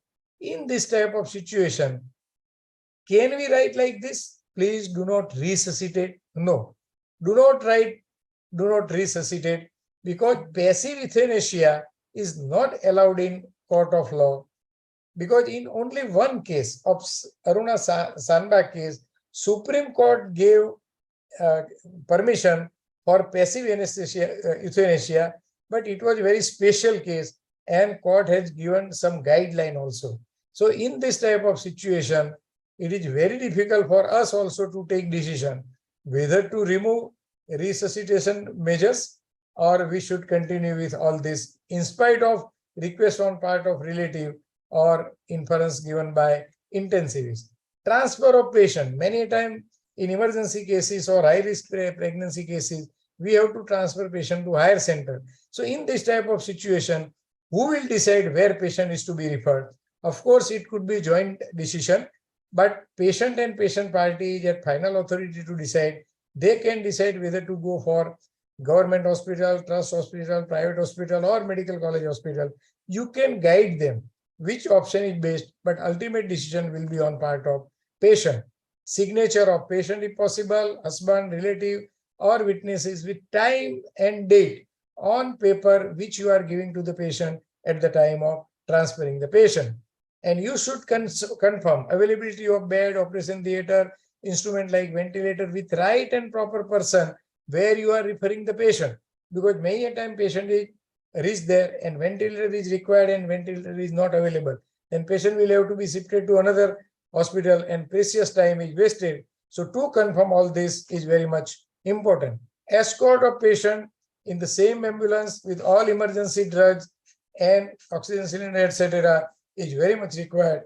And if doctor is busy with some another emergency, then any other equally qualified person can attend patient during the transport, and anesthesiologist is the best person in this type of situation.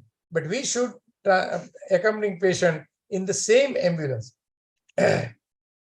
Use of pneumatic anti-shock garments is also very much required in case of shock. It shows your concern to save life of patient. Handing over patient to the hospital where you have referred the patient to proper person with all the reference letters and notes.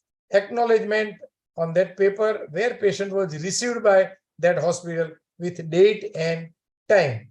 And all the transfer document you will have to submit to the patient and patient party at the time of transferring the patient. But you have not to remember all this thing. It is available on Foxy website with Foxy uniform consent. And just mentioned by Dr. Manade sir also, I am thankful to sir for acknowledging our efforts to prepare consent, because with three gynecologists, Dr. Nikhil Datar from Mumbai, Dr. Dilip Walke from Pune, and myself, Dr. MC Patel from Ahmedabad, we have prepared almost 30 different consent, and it is available on Foxy website. And I am happy to announce it is now available in Marathi also. It was translated in Marathi by a Society of Nasik, and I have also gone through all those consent in Marathi, and it is available. So anybody wants those consent in Marathi in soft copy, it is available with me. You can contact me. I am always there to assist you in this type of situation. So preserve the transfer document, whichever document you have given to the patient party at the time of transfer, you have to preserve this. And just I mentioned, it is available on Foxy website. Let us see the story of young junior who had just started the practice. Post-cesarean section, patient had a sudden breathlessness and query amniotic fluid embolism was the diagnosis. Patient was shifted to tertiary care hospital, but patient died after 4 hours, and relative made a police case and threatened that they will put case in consumer forum for 1 crore. Now, question to that junior gynecologist who have just started the practice: if the case goes against me and court award 1 crore, from where will I recover the amount? So indemnity cover is very much required in this era of CPA. And when you are dealing with high-risk pregnancy cases, then it is very much must. So should we take indemnity cover? Always yes, but it is not to take indemnity cover, but it should be adequate cover. As per your practice, which kind of practice you are doing, you should have a adequate cover of indemnity. So what to do in this type of situation and how to prevent? So every high-risk pregnancy cases are potential threat as far as litigations are concerned, and you may end up into litigation with this type of common allegation: delayed in diagnosis, investigation or treatment, misdiagnosis, investigation and treatment, wrong diagnosis, unnecessary investigation, no proper consent, staff was not qualified, infrastructure issues, emergency services not rendered properly, communication failure, delayed in transfer, complications, morbidity, whether maternal and or fetal, mortality, maternal and or fetal, overcharging, tremendous expense against unexpected result could be one more area for litigation.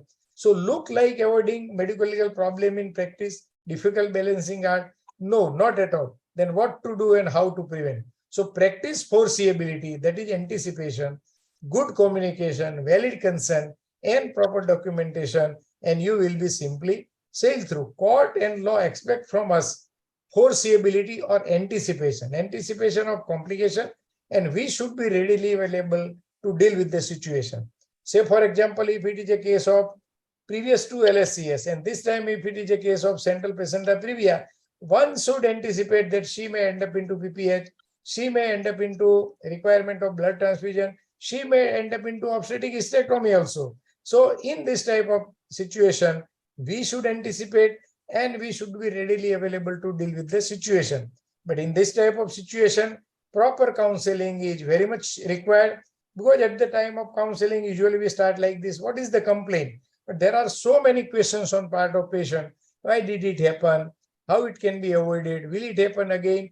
Could it have been avoided? So at the time of consultation, counseling, we are under obligation to explain about all alternative modalities of treatment, morbidity, possible expense, possibility of mortality, probable prognosis, probable complications, possibility of blood transfusion, risk involved, outcome of baby, and possibility of NICU care we should explain. But it should be in a very simple language, no much medical jargon, and no rosy picture about result when you are dealing with a high-risk pregnancy cases, no tall claim.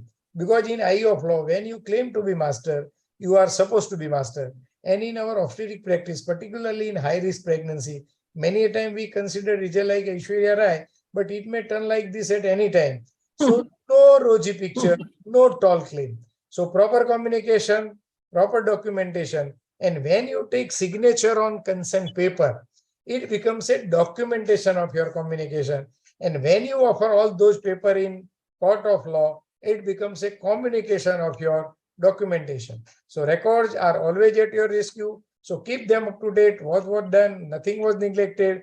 Given treatment fully met with standard demanded by law and ethics, and it should be easily acceptable whenever asked by the court, because doctor is bound to produce record whenever asked by the court, and if he doesn't, then adverse inference might be drawn. And it is very obvious: good record is good defense, poor record is poor defense, and no record is no defense. And it is my experience during my medical legal practice, we doctors friends are very poor as far as record keeping is concerned.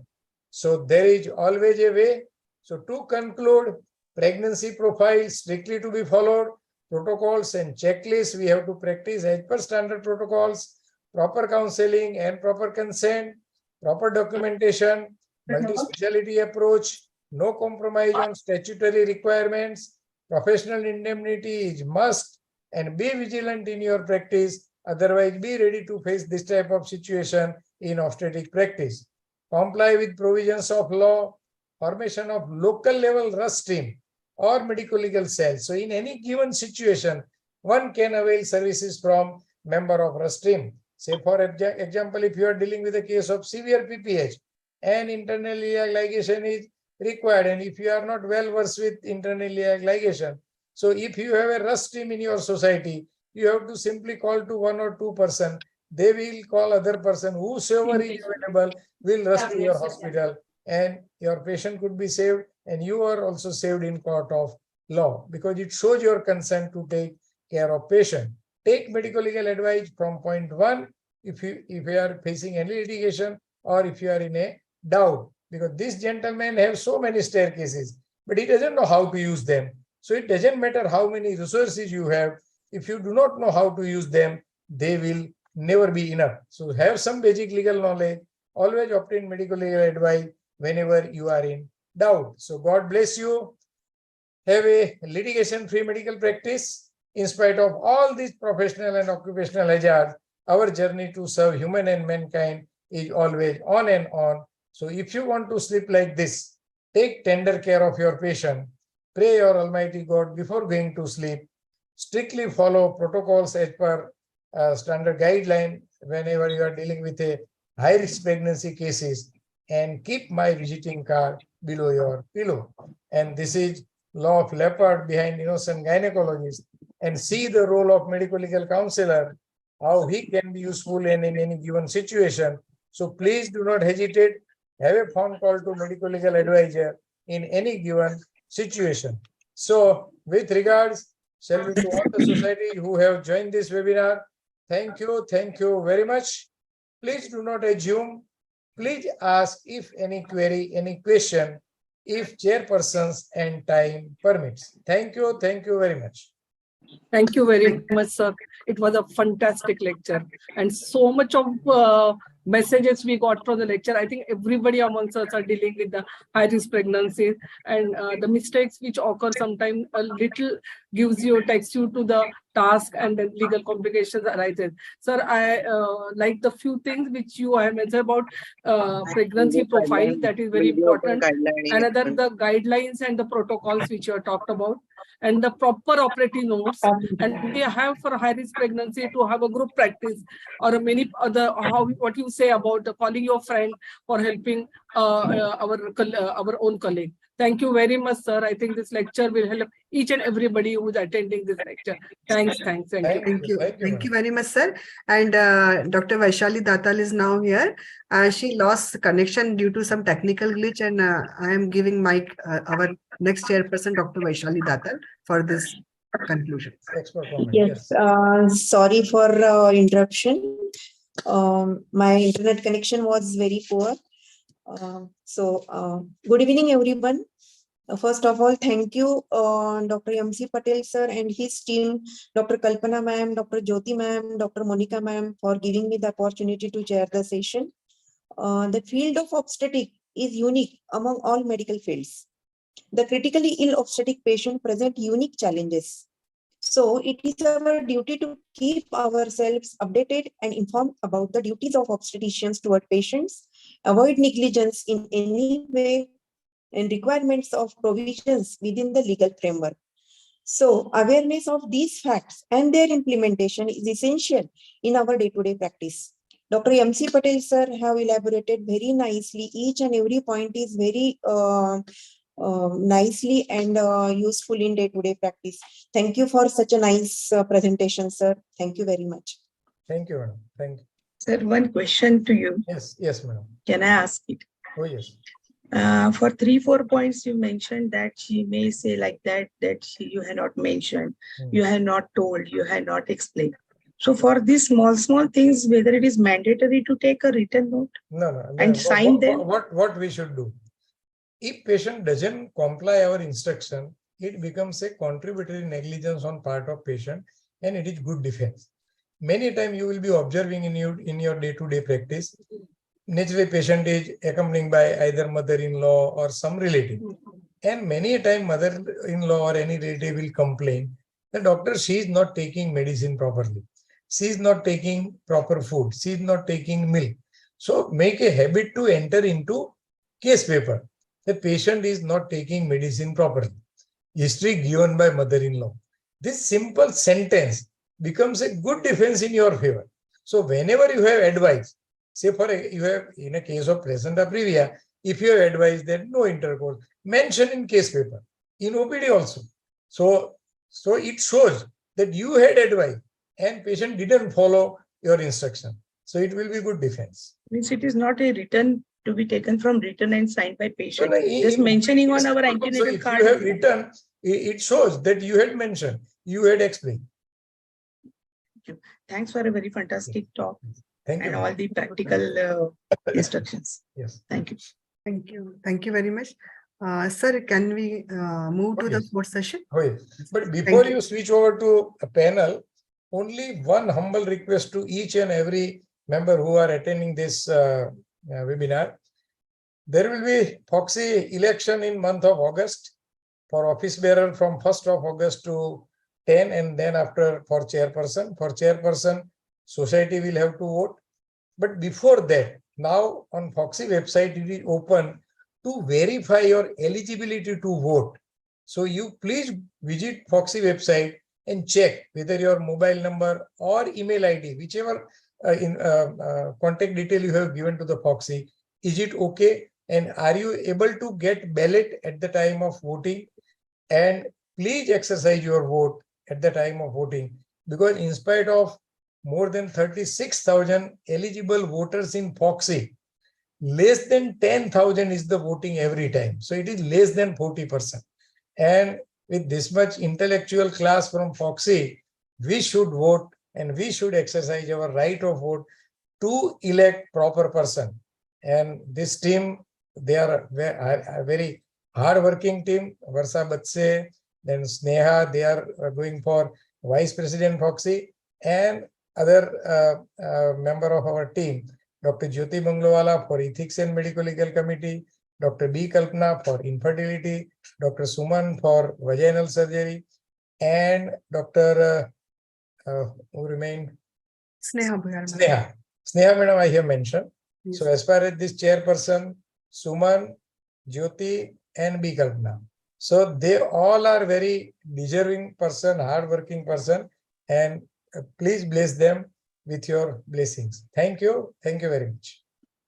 Thank you. Thank you very much, sir, for all the blessing you have always blessed us. And you have given us such a nice platform to connect with each and everyone. And you are the torch bearer for all the knowledge spreading to the every corner of the FOXI societies. Even the smallest of the societies are gaining the knowledge. Even the smallest of the delegate is the gaining the latest guidelines and latest what is going on in the medical field. Everyone is so happy, and we are seeing there are 7,000, 8,000 members there in our happy learning family, and the credit goes to you, sir. Thank you very much. Thank you. And now I would like to add, Dr. Jyoti. Yes, sir. I would like to add that in many parts of the country, actually people are waiting for these days. Yes. And, yes, yes, and they say that कि अरे नहीं वो शाम का time वो रखा है क्योंकि it is a fixed time. But sir, Gorak, yes, I would like to invite in public Gorak Mandrukar to join our team. Yes, sir. Definitely, I am there, sir. And whatever you tell, I am there always. Yes. And thank you very much for this opportunity. Sir, Gorak sir, many of the gynecologists are closed their OPDs on the Tuesdays. And when we said that Thursday bhi hai, the most of the gynecologists, they are logged in the webinar, always in their OT scrubs and in their from their clinics and we are seeing at the end of the panel also there are so many delegates in the webinar. And one more thing, we have recording, Gorak, we have recording of all our past webinar. So whosoever is interested to have that, we can send link immediately. They can contact us only. I have been sending it to many postgraduate students. So once you send it to me, I send it to many people. Gorak is very dynamic. So Dr. Rekha is from Bengaluru, and I would like to mention that also. Karnataka has also translated those uniform consent in Kannada, and it is available in Kannada. In Maharashtra, it is available in Marathi. Marathi. So Dr. Karantekar has done that. Yes, sir. Yes. And sir, I am in preparation. I translated of a software. Yes. Recently, I have soft copy, so whosoever is interested can contact me. I will assist for that. Recently, I translated 32 pages of Kannada, English to Kannada about antenatal care to Dr. Gitendra Sharma for your Very August good. conference. Yes. So we are going to publish that in month of August in Vice President Conference at Ahmedabad in month of August, 4, 5, 6 August. Yes. For that, I sent so. Good. Hello, bye, sir. Sir, excuse me, please, because I'm going to one hospital. Oh yes. Thank you, Gaurav. Thank you, Gorak sir, and thank you all the learned chairperson. Thank you, MC Patel sir. Now we are moving to our fourth session, the panel discussion. The topic of today's panel discussion is adolescent PCOS consequences and management. For this, our moderator today is Dr. Vandana Gandhi, madam. Please show the CV, Nilesh sir. Yeah, Nilesh. Today, our moderator, Dr. Vandana Gandhi, madam. She is MD DGO and diploma in the pelvic endoscopy from Germany. She is the consultant obs gynecologist and sonologist endoscopy surgeon and founder of Female Fetus Protection Safe Girl Counseling Center, Akluj. She is a founder of Akluj Gynec Society in the 2013.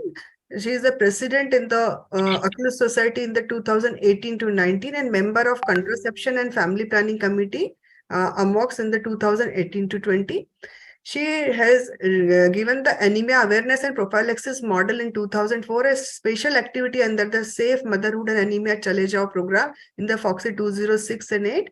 And she is having the anemia prophylaxis model innovated by her, has been taken by Satara district role model under UNICEF support in 2006, which was implemented for 1.5 lakh schoolgirls. I always see Vandana Gandhi madam giving the anemia slogan, anemia poster, and every time she wins also. Whenever we see the Foxy website for the anemia, there is one slogan or one poster by the Vandana Gandhi madam, and that was so apt and always the winning candidate she is. We welcome you, Vandana Gandhi madam. Our next co-moderator is Dr. Vidya Tirankar madam. She is the UG and PG teacher and examiner and presented paper in state, national and international conferences. She is having many publications in international journal and national journals. And upgradation of labor room and OT under Lakshya Manyata she has done. HDU and ICU under NRHM completed. MCH wing 100 bedded to be started in near future. We welcome you, Vidya madam. Our expert comment today from the Sneha Buyar madam and Rekha Rajendra Kumar madam. The Sneha Buyar madam is in another webinar, so she will be shortly joining us. Our Dr. Rekha Rajendra Kumar madam is the medical director, Miracle IVF and Channa Hospital, Bangalore. She is a practicing gynecologist for the past 31 years and she is the president-elect of the Bangalore Obs-Gynae Society for 2023 to 24. She is South Zone Coordinator, Foxy Infertility Committee and Chairperson, Infertility and ART Committee, Kasuga in 2020 to 22. She is having many awards and felicitation in her kitty. She is the ex-PG teacher in MS Ramaiah Medical College and Bangalore Baptist Hospital. She is having the 15 original article and 1 case report, 1 poster presentation in ISHRI conference in 2021. She is having more than 100 radio and television talks. She has been the speaker, chairperson, moderator in the many national and state level conferences. We welcome you, Rekha madam. Thank Today you. our panelists are today Dr. Priya Kadam madam. She is the president Akluj Obs Gynae Society. Dr. Priya Bhinga madam, she is the secretary of Pandharpur Obs Gynae Society. Dr. Pratibha Baldava madam, she is the past secretary of Solapur Obs Gynae Society. Dr. Nanda Magai madam, she is a senior obstetrician and gynecologist of the Solapur Society, and last year she won the prize for the best society. Dr. Manisha Barmade madam, she is the director Barmade Hospital, Latur. Dr. Sachin Pawar sir, he is the senior obstetrician and gynecologist of the Pandharpur and the secretary of the Pandharpur Society. Dr. Mansi Devdikar madam, she is the obstetrician and gynecologist and laparoscopic surgeon in Akluj. Dr. Archana Khare madam, she is the consultant at Tapasya Nursing Home and past secretary of the Solapur Obs Gynae Society. We welcome you all and we request Dr. Vandana Gandhi madam to share her screen. We are stopping share. Gandhi madam. Yes. Just tell me whether the screen is visible. Yes, ma'am. Just make the screen full screen, ma'am.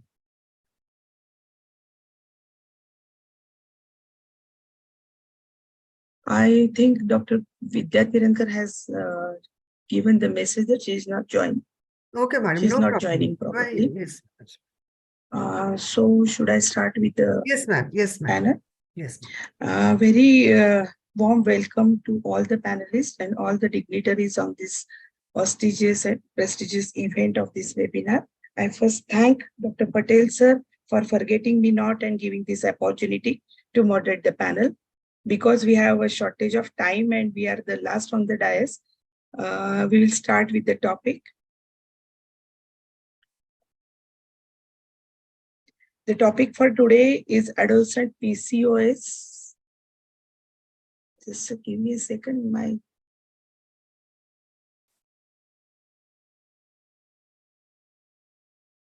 The ribbon is not going below. Madam, just click the... Yes. Okay, it is there only.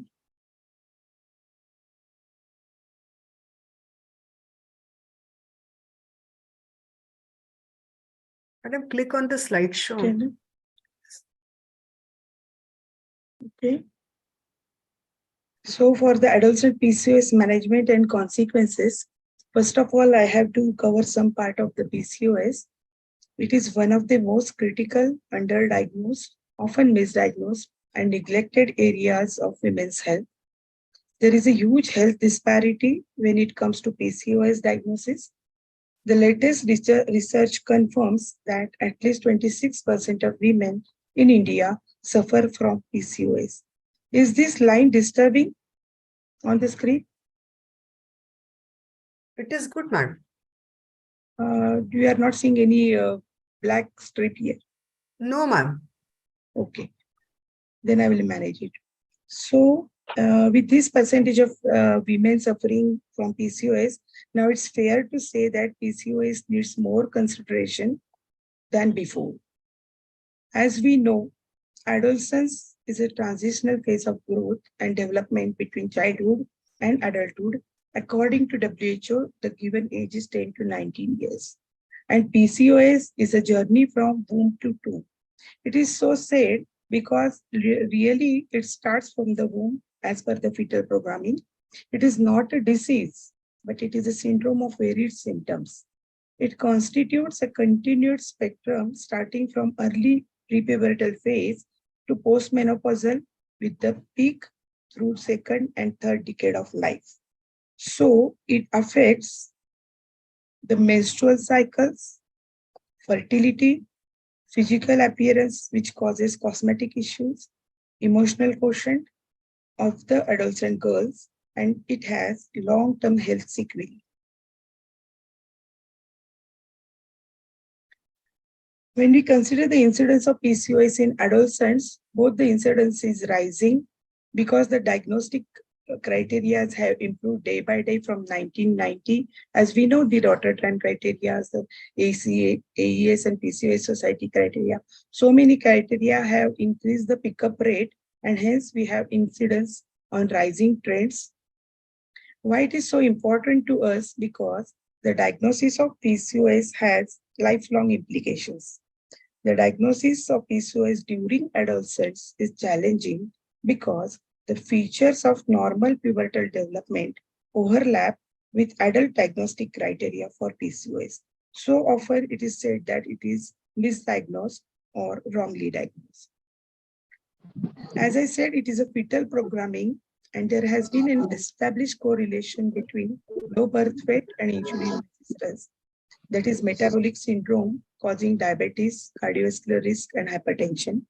And an androgen excess environment in pregnancy can also trigger the origin of, I have to move this line, origins of PCOS in the female fetus and metabolic defects in male.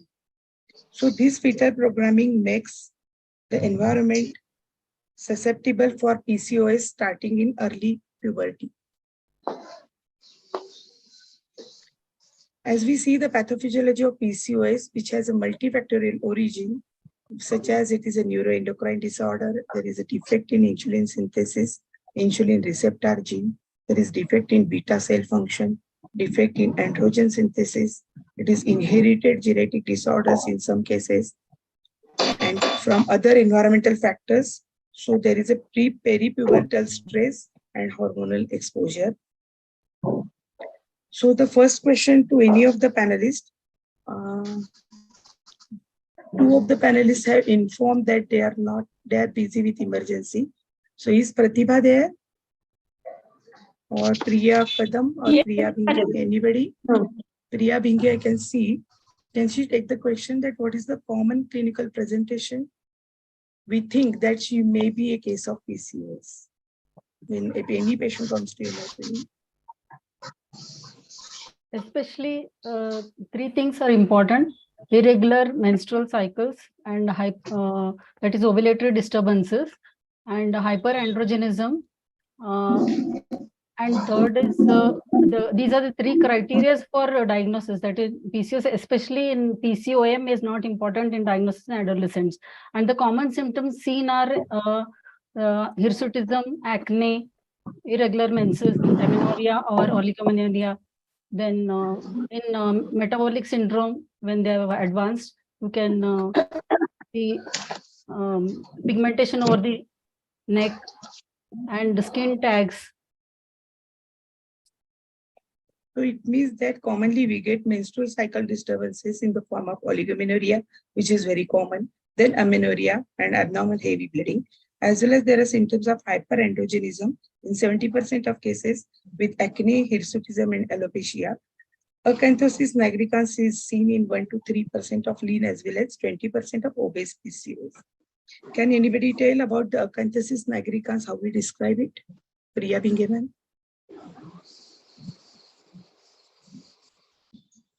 Hello, Priya. Madam, acanthosis nigricans is typically like a grayish or dark marking over the neck, or it is typically seen in the areas where their patients are obese. It is seen usually behind the neck.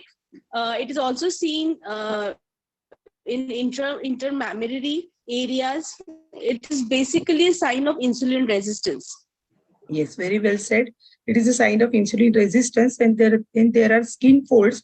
There we can see this ill-defined, dark-colored, hyperpigmented patches, and it is also giving a cosmetic disfigurement to the young girls. So the diagnosis, as it is in hormonal imbalance state, secondary to insulin resistance, we have to do hormonal assessment in PCOS, such as we have to rule out the hypothyroidism, hyperprolactinemia, and non-classical CAH by doing TSH, prolactin, and say 17-OHP. Also, serum gonadotropin levels are only indicated in cases of infertility and not in adolescent and not interested in fertility patients. And serum AMH levels are also not to be used. These should be taken as a basic thing that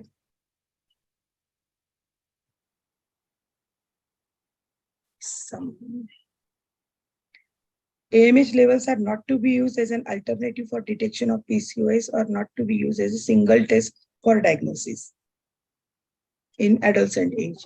Now we know that there are improvement in the diagnosis due to these multiple criteria, but finally we have accepted the consensus guidelines 2018, according to which the clinical presentation of irregular periods and hyperandrogenism is important for the diagnosis of PCOS in adolescent. And a word about ultrasound, it should not be used for diagnosis in those with a gynecological age of less than 8 years of menarche, because there is a high incidence of multifollicular ovaries in this stage of life. But what practically we see that many times with irregular cycles, when patient comes, they come from the general practitioners and then they go to radiologists and they see the patient, and the multiple follicles which are seen, these are labeled as PCO ovaries or PCOS in the impression. And then these patients are or may be treated as PCOS. So this mistake should not happen, and hence ultrasound is deferred up to the 8 years of post-menarche. I think you agree with this recommendation of not to do an ultrasound. Yes. So can we go with the first case? Yes, Anybody madam. wants to add? Yes, sir. Pratibha? Nowadays, it is said that follicle number per ovary, FNPO, is something which is be understood in a case of PCOS. It actually said when the girls are young, it is a multifollicular polycystic. So FNO, that is follicle number per ovary, is something which is to be taken into consideration 8 years after menarche. So it is said not be a diagnostic criteria in early girls where they have less features. Pratibha, you are not audible properly. But I understood what you said. It is said that follicle number per ovary is important, is to be taken into consideration for diagnosis of PCOS only after the girl has had more than 8 years. Yeah. Criteria to diagnose PCOS, but not before that, because multifollicular ovary is very common in adolescent when they're having menses less than 8 years. That's why the adolescent phase, there is a We should not do an transition, and ultrasound. this picture should not be taken as a put the diagnosis of ultrasound. PCOS. Yes. Yes, yes. So that's why we are not advocating ultrasound in adolescent girls as a diagnostic tool for PCOS. And So that can is we why go for the FNPO, according to the FNPO, nowadays PCOS has been divided into A, B, C, D criteria. And this is to be used only when the girls have had menses for more than 8 years. Yeah. So 8 years, we are not recommending them to go for ultrasound. Unless Yes. it is very mandatory with any other complaints. So the Yes. first case, can Dr. Mansi take? A 15-year-old girl just passed 10th class exam and came to your OPD. She has complaints of excessive hair loss, 4 months of amenorrhea, acne over shoulder, and similar episode last year too. Her BMI is 22 kg per meter square, but there are no signs of hirsutism or acanthosis. Yes, ma'am, because she has just achieved menarche and it is not recommended for this young girl to do an ultrasound immediately. Yeah. Just reassure her mother that it could be related to the overweight status and some hormonal disturbances. We can get an UPT done just to reassure her mother and advise her about the weight loss, regular exercises, and get the essential investigations, just like GTT and other hormonal profile. If she is hyperandrogenic, it will be better to get hormone profile done. What is her weight, ma'am? What is She's 22 kg per meter square. Her BMI. yes, slightly she is overweight. She's not Up overweight. to She's 20 not overweight. up to 25 it is normal, but still we can observe her further whether she has some GTT disturbances or any family history of diabetes or hyperinsulinemia, and monitor her serially. What did you say about UPT? Do or not?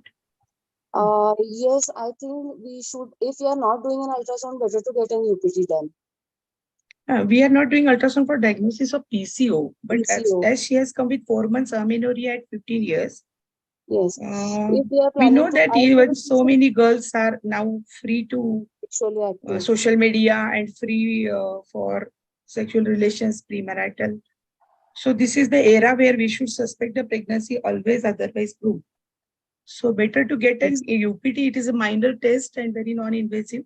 We can keep it with ourselves, the result, not to disclose, but get it done. That's what we do. Yes. So what, will you label her as PCOS? No, ma'am. Actually, we cannot label a young girl as PCOS immediately.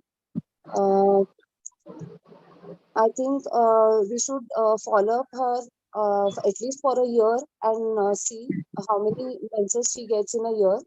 If she is persistently amenorrheic, persistently her hyperandrogenic features are increasing, then we may get a hormone profile done. And if that suggests, according to the criteria, we can label her PCOD. Yes, yes, very well. So we will advise her investigations such as prolactin, thyroid. If there is a family history of diabetes, we can get done her 75 gram OGTT if we suspect diabetes as such the cause, but not so early, and will not keep her as an PCOS, but we have to keep a strict follow-up. Yes. Otherwise, we lose the follow-up and then they enter PCOS and probably they come very late. Yes. Ma'am, I would like to add one more thing. Yes. Because she's an adolescent and she's having hair loss, we should also keep in mind about dandruff because acne is known on the shoulder. That also should be ruled out because there is only one thing that she's having irregular cycles. Yes, and also their hygienic habits, their food habits, their vitamin deficiencies, all this may add up. So supportive therapy as per her status of health should be advised. Ultrasound, about ultrasound, we just talked that it should not be used as a diagnostic tools unless she is 8 years after menarche because there is high incidence of multifollicular ovaries. So is it clear with all? With these investigations, what management we can give her for her complaints? Who is there still? Archana Khare is there? Archana, We can- joined? Or anybody can answer the question? Yeah, we can basically ask her to have her lifestyle modifications with the proper diet, instruct her mother to put her on proper diet, and also she is advised to go for daily exercises, and in medications we can use the progesterone or OC pills. But first she has come with 4 months amenorrhea, so we have to give Yeah, her first of withdrawal all, therapy. we'll give her withdrawal. After And then- UPT getting done, when if it's negative, then get her menses by withdrawal medicines, and then we can continue her with COCs. Which COC will you prefer, madam? Basically, it should be progesterone, medroxyprogesterone. We can advise her in the mid-cycle, and combinations therapy. If you want to give her COCs, that is combined oral pills. Yeah, combined Then oral better pills. prefer the anti-androgenic pill because she has Anti-androgenic, yeah. start of acne as well as some hair loss. If Yeah. she is at early phase of because puberty, it is a spectrum of PCOS. If Yeah. she is entering the PCOS spectrum at early phase of puberty, we can halt that process by giving anti-androgenic COCs, which are also Non-androgenic. safer, and we are giving it Like- for a short while. Yeah. So anti-androgenic pieces such as containing sapropterin acetate, Sapropterin. these are well tolerated. Yeah. Hirsutism is a problem, then cyproterone acetate will help her. Yes. We should start with the basic actually COCs. COCs. Only if she's having hyperandrogenism, then we should use Go for cyproterone. Right. If it is proved in her testosterone levels. Yes. But in The this same case, case, we will don't go with the advise same case. That 15-year-old girl has now become 19 years age, and she has come now with complaints of acne, irregular cycles, with BMI 31. And within spectrum of 4 years, she has gone from 22 to 31, but there are no signs of hirsutism or acanthosis. So can we now label her as an overweight or obese? We can Just a mention about BMI of Indian women, how to calculate. BMI is usually calculated as weight in kg divided by the height in meter square. The normal Yes. BMI is usually up to 25. Anything more than 25, it is considered between anything which is more than 25 to 29, it is considered as overweight. Anything more than 30, we will label as obese. And anything more than 35, we will label as morbidly obese. Yes, very right.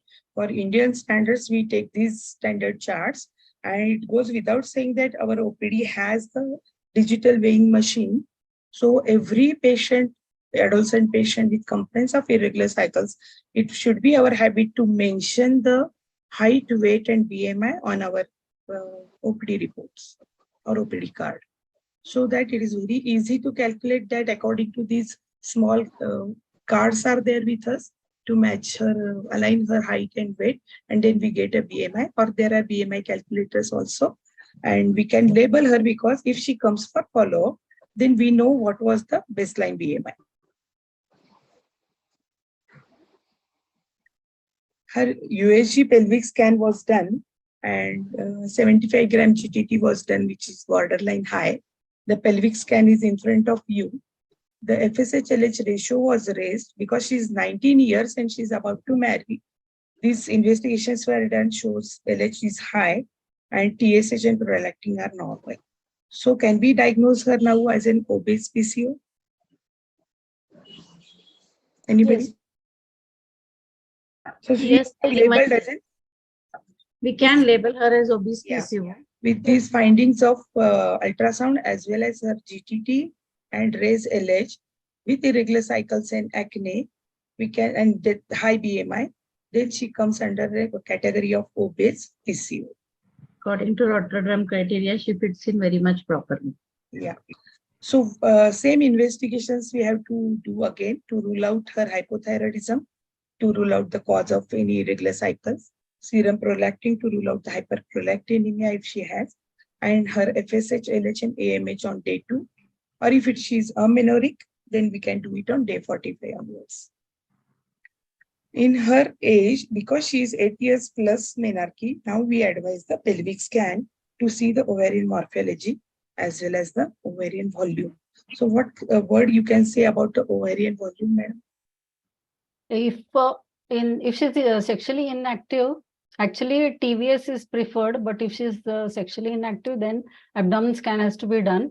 And here seeing the follicles is difficult, so ovarian volume is considered more than or equal to 10 cubic millimeter. But Very if good. it's sexually active, then you can do TVS. There it should be in a recent guidelines, it is more than or equal to 20 follicles. FNPO, that is FNPO. And follicle number it has per to be ovary. done in high-end ultrasound, which has frequency of more than 8 megahertz. Yes. So transvaginal probe, if she is sexually active, very rightly said. And this FNPO and ovarian volume calculated should be mentioned, because again on follow-up, we can know whether she is progressing, responding, or she is defaulted to treatment. Now, treatment part for her, would you like to give her first the progesterone?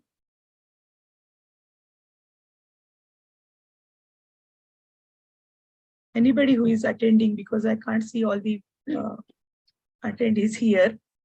Some are may not, some have kept their videos off. So I don't know who is there and who is not. Is she amenorrheic? Yeah, she has amenorrhea.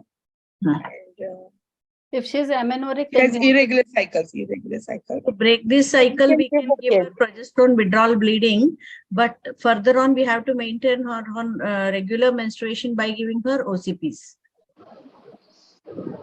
Anybody else? Anybody likes to give her only progestins in cyclical or little phase progesterone for 10 days? I'd like to give combination. Yeah, we have to give combination pills because we want to halt the process of her PCOS. Along with that, because she's an obese girl, first we will give her combination pills for 6 months to 2 years for cycle regularization, which helps to control the PCOS, and not to forget the follow-up and keep the chart on weight. And before marriage, she should again follow up for the change in treatment. Means we have to give her pre-marriage counseling, as well as we have to advise the status of her PCOS, advanced or not, or whether she is interested in childbearing. For all these consultations, she should come at least 3 months before marriage. Till then, how long we can give the COCs? Maximum? You can give up to 2 years. Yeah. 2 years. But at the end of every 6 months, it is advisable to call her and check her once and then send her and make sure that everything is on proper way she's taking and all that. And especially, we have to tell her once her marriage is fixed, she should come to us.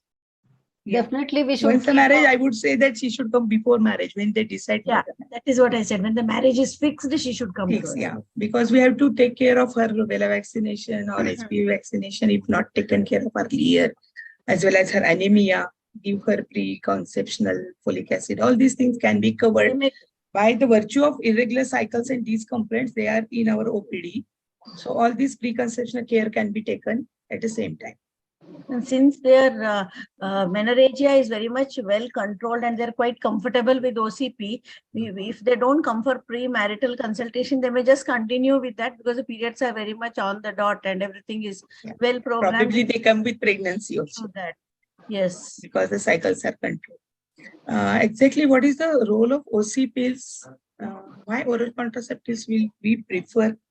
Because estrogen suppresses, it increases the production of hepatic SHBG, that is the sex hormone binding globulin. And so the free testosterone is very less. And also it inhibits the 5-alpha reductase. So it suppresses LH also. So the testosterone, free testosterone is not available. Yeah. Androgenic and system. again, we prefer Androgenic the acid. anti-androgenic pills for this particular patient. And also regularizes the cycle. Yeah, so the pharmacotherapy of PCOS tells us that COC alone should be considered in adolescent with a clear diagnosis of PCOS for management of clinical hyperandrogenism and or irregular cycles. And the COC should be considered in adolescents who are deemed at risk but not yet diagnosed as PCOS for the management of clinical hyperandrogenism as well as irregular cycles. For both these groups, we can advise them COC with a very good safer margin. So these protocols in adults and obese PCO, that we first counsel them about lifestyle changes and weight loss. What particular weight loss protocol you can advise for a diet? Diet. Every month she should be lost 5% weight loss. 7. Mansi is there? Yes.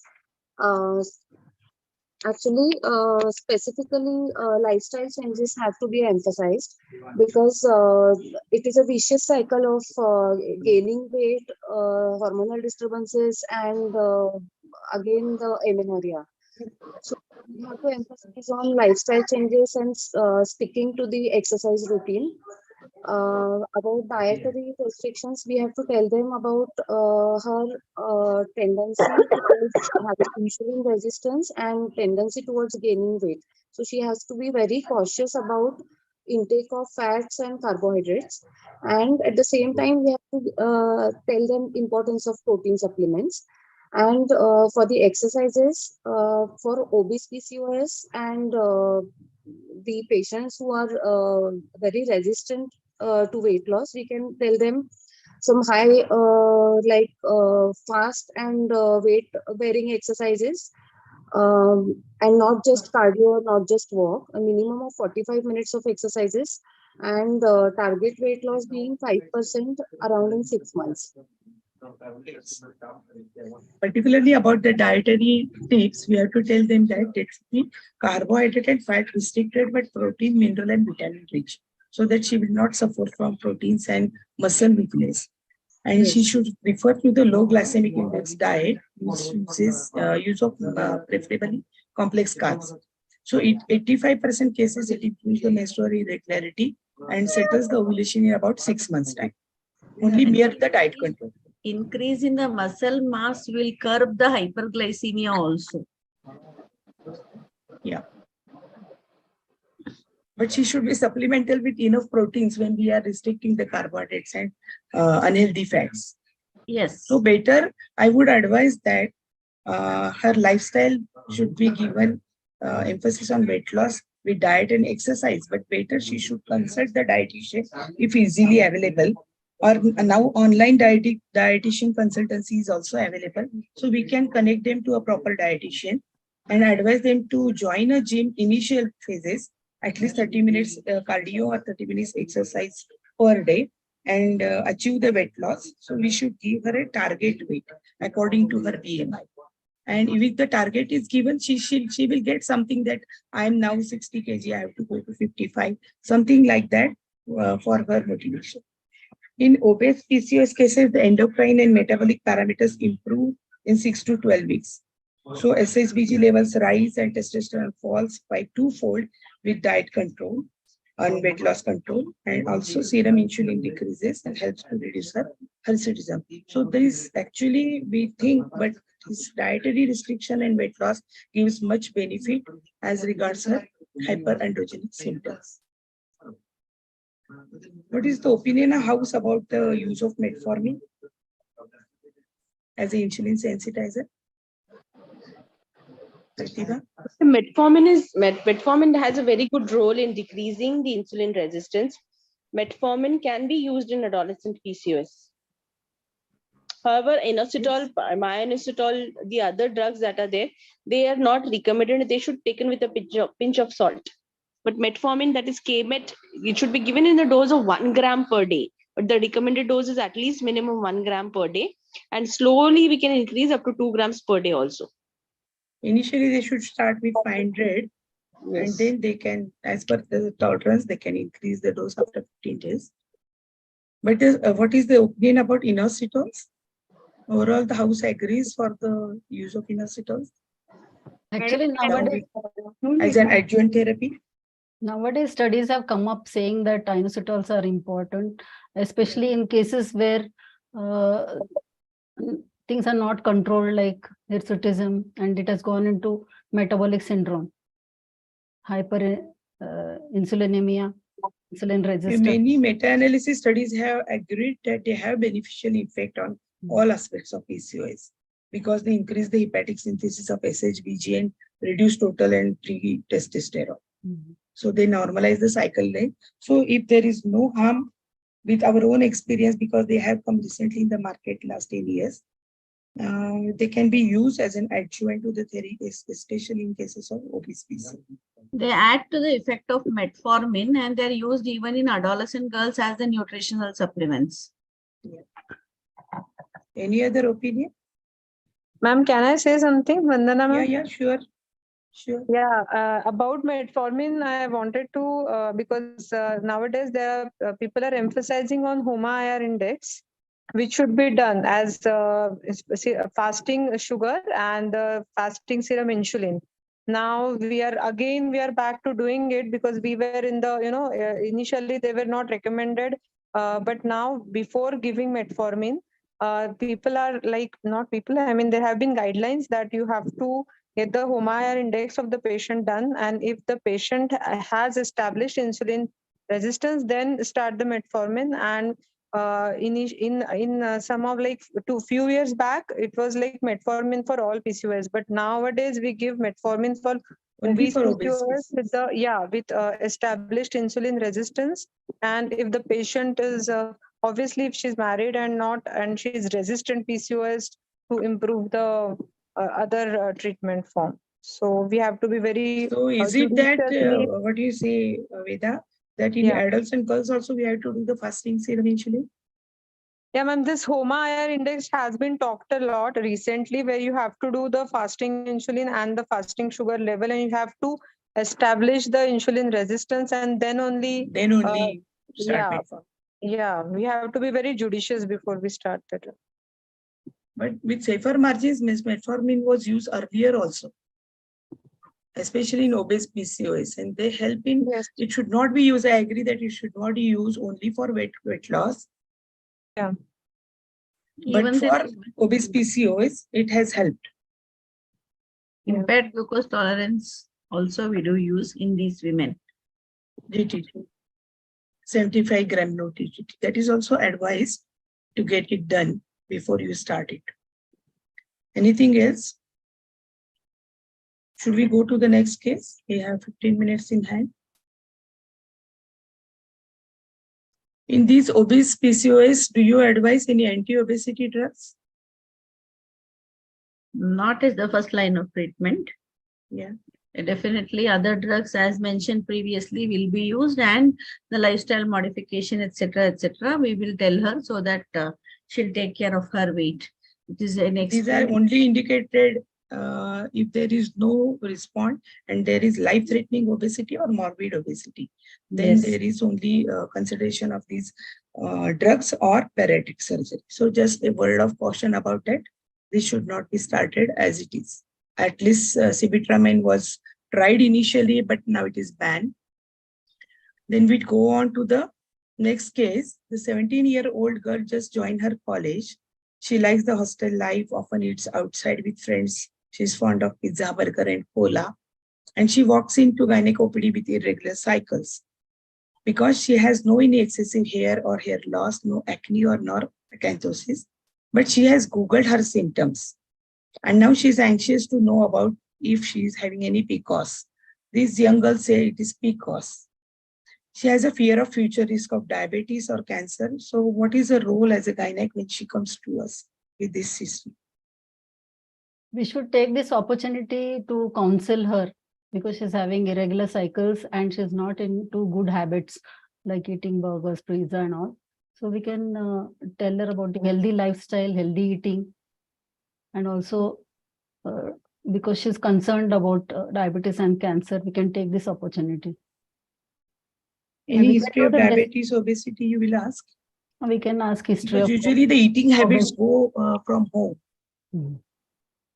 We can ask. Though these college lives have given them these habits and opportunity to visit the hotels for this junk food, but their family history of diabetes and obesity should be ruled out. You should ask her weight also. Yeah, we have to take, that is a basic requirement to take her weight and BMI. But as a gynec, first of all, because she is Googling and taking symptoms, and we know that because of these fashion of Googling the symptoms and then coming to doctor, what we have to tell that first she should concentrate on her lifestyle, which is wrong. And if she is worrying about PCOS, she should get any complaints, then we can investigate. And for irregular cycles, we can assure that with COC pills, she can very well manage with the cycle regularity. But we have to advise her not to Google anymore. Because I have seen many patients going in depression and getting in confusion. So they should not Google, they should believe their doctor, and then we can assure them that she is going towards PCOS, or she may be in PCOS because of her habits, and she needs a close follow and no fear for that if she maintains her lifestyle. Will you investigate for irregular cycles? Yes, definitely. These are the investigations what you mentioned that would suffice. The basic investigations are very much necessary, like the SHPRL and the pelvic scan. And then again, we have to start with the COCs for at least first 3 to 6 months and keep a menstrual calendar. If everything appears okay, then she should come to follow up after 3 months. Is it okay? Yeah, With all agree? Yes, but blood sugar also we have to do. Yeah, if she has shown her the high BMI and all these are her lifestyle. We have not just taken in consideration her BMI, but we have to consider all these things because of her. She is a representative of today's lifestyle. So from her concepts, we have to remove that this is not a lifestyle going to be helpful for her future life. The third case is about a 17-year girl which comes to the OPD with excessive facial hair growth and acne, but regular cycles. She has lost her confidence to mix up with peer group, and her father is known diabetic. Her FG score is 8. So how do you proceed with this case? FGS score is definitely high. That is Ferryman-Galway score, which is scoring for hirsutism. So we can, and also her confidence has come down. That is definitely going to happen. It is obvious, no, because of small hair to hair also at the lips. These young girls get too much anxious, have fear. They try many parlors and they try themselves also. So this anxiety keeps her away from the society to mix up. She's having acne, but regular cycles.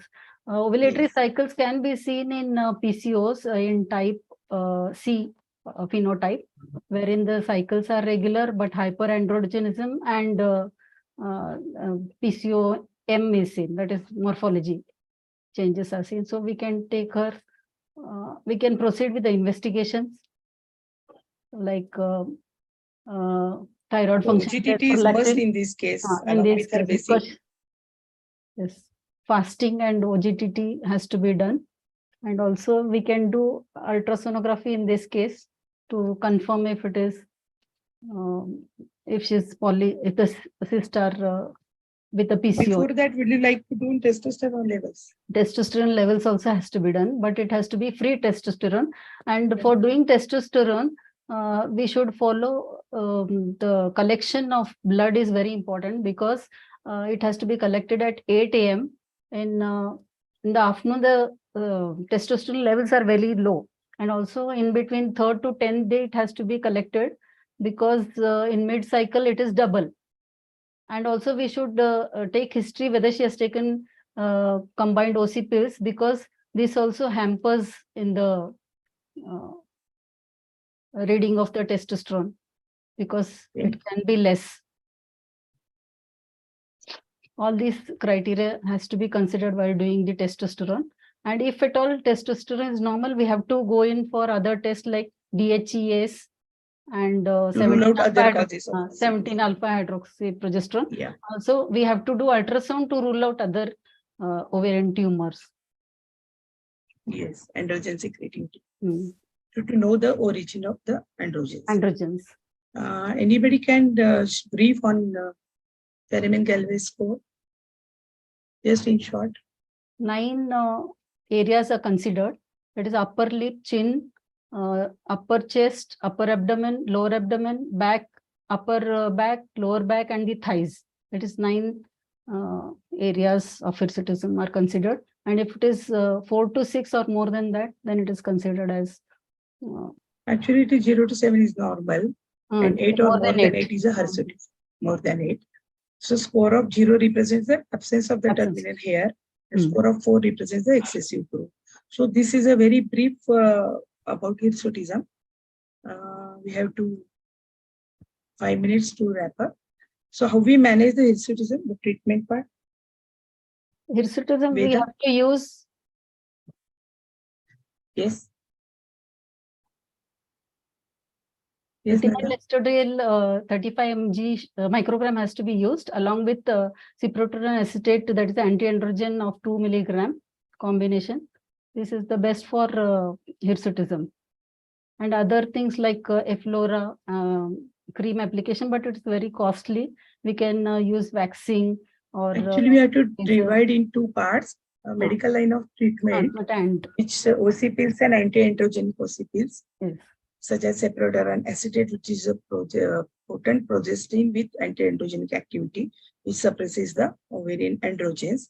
So with these pills for 6 months to 1 year or even for 2 years, they are given as per her score of hirsutism. Along with that, it will regularize her cycles also. And the other treatments are cosmetic way, that anti-androgen can prevent the hair growth. But those already grown need the treatment. Means further hair will not come, it will hamper, it will prevent. But the hair which are already there, she did some local mechanical methods such as depilation or epilation. Anybody with these hints can speak on the treatment of cosmetic management of hirsutism?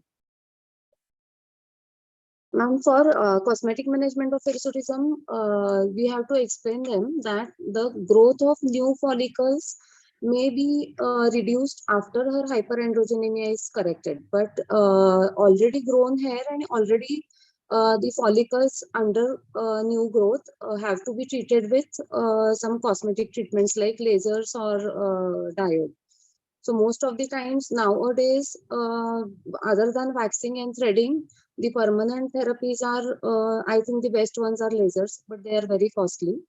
But we can just refer them to the skin people and they can get it sorted over there. Yeah, that is the best management, because actually we are not giving this skin treatment. So Yes. better to have a teamwork and multi-pronged approach with the help of dermatologist. What is suitable for hair quality of that lady, that girl, that depilation treatment or epilation treatment, and availability of the treatment and acceptance of the patient.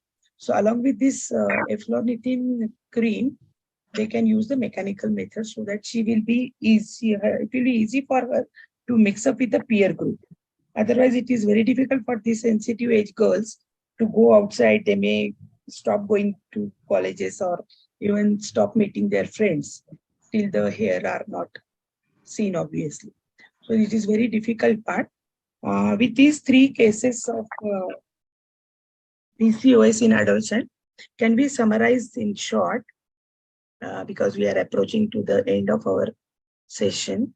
That PCOS, the goals of treatment in adolescent girls are first to identify them with risk or with diagnosis of PCOS, assess the patient appropriately for PCOS and associated disease state if any, and prescribe the therapy to treat her present complaints and prevent the sequelae. The objective for treatment in adolescent girls are lifestyle modification is the first line of treatment to all PCOS and suspected PCOS cases, which emphasize on her weight loss management and sustainable weight loss, along with a proper diet with consultancy with the dietitian, treatment of her menstrual irregularities, treatment of her symptoms such as hirsutism, alopecia, and acne, what we discussed just now, reducing the consequences of the insulin resistance and glucose intolerance. Suppose she has a history of diabetes at home and also she shows her GTT on higher level, then she needs the proper physician's consultation also to reduce her insulin resistance. And we have to motivate them for a sustainable weight loss. So treating the adolescent PCOS is a challenge. A holistic approach is required and pharmacotherapy in PCOS needs to be considered along with her education, lifestyle, and other options including cosmetic therapy and counseling. Counseling is always required to take them in confidence and it helps the treatment. Individual PCOS manifestations in adolescents should be treated as per the case. The take-home message is that diagnosis of PCOS within 8 years of menarche is clinical and on presence of menstrual irregularities and hyperandrogenic symptoms. So ultrasound is not recommended. Ultrasound criteria are tightened with an advancing technology. The biochemical hyperandrogenism should be assessed by calculated free testosterone or free androgen index. We have to rule out other causes of anovulations and hyperandrogenism, such as thyroid disorders, hyperprolactinemia, CAH, or Cushing syndrome. Routine assessment of FSH, LH, and AMH levels are not recommended in initial phases when we suspect or treat the individual symptoms of PCOS.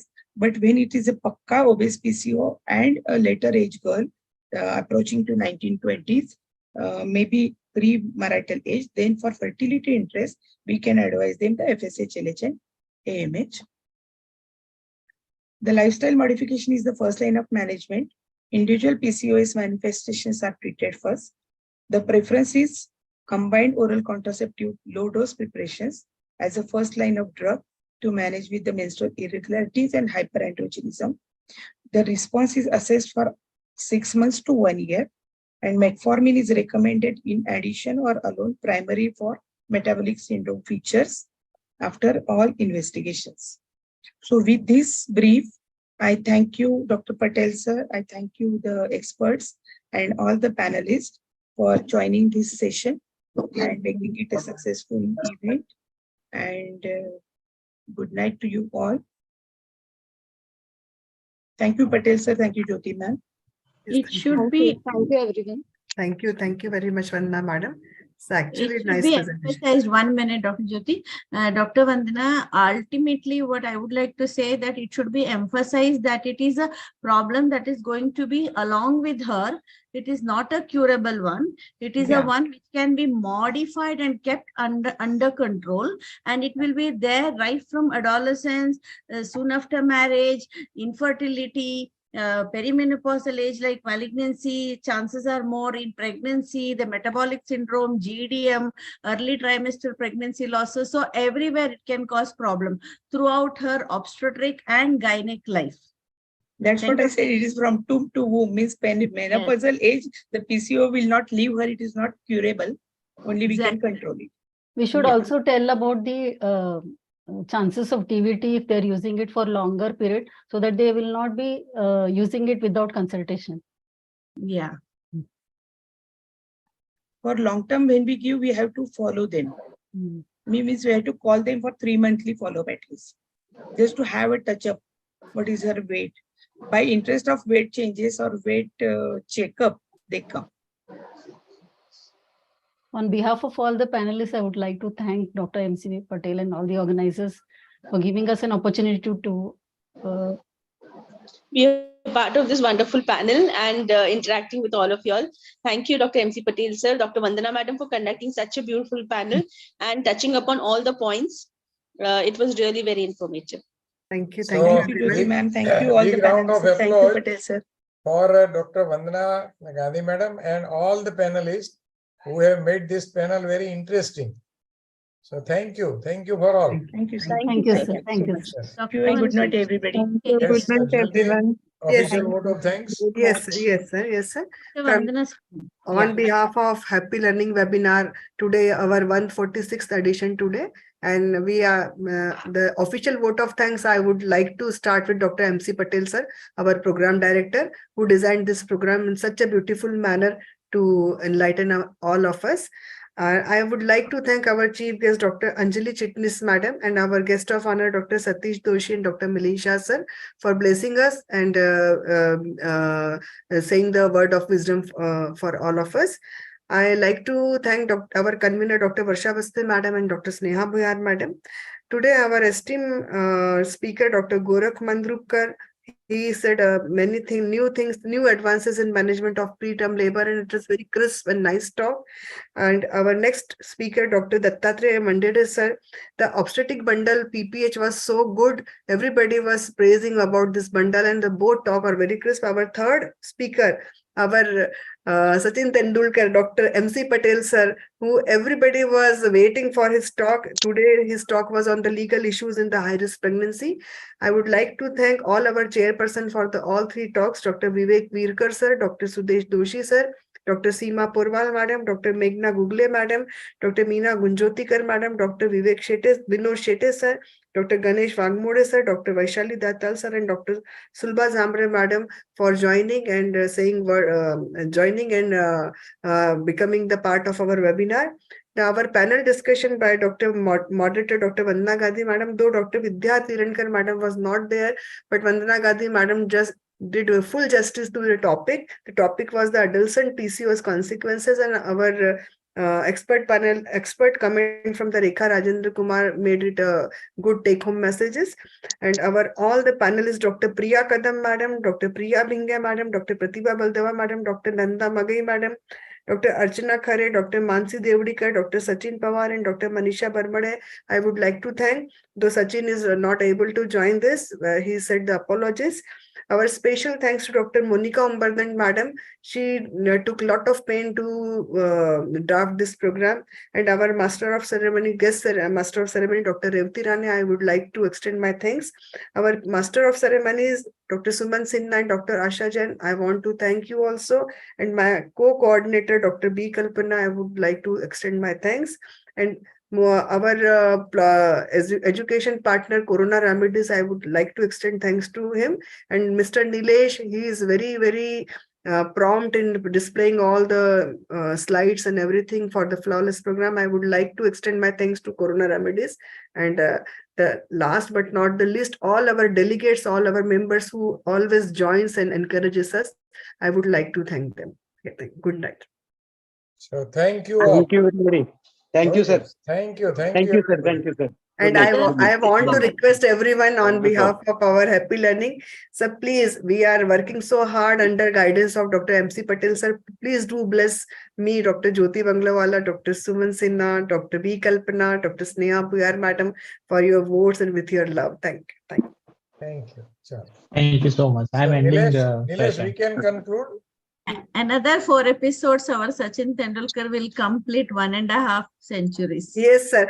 Just today I was reading an article how consistent is the Sachin Tendulkar, and then only the name Dr. MC Patel strikes on my mind. He is our Sachin Tendulkar. Sachin has a very nice and easy job.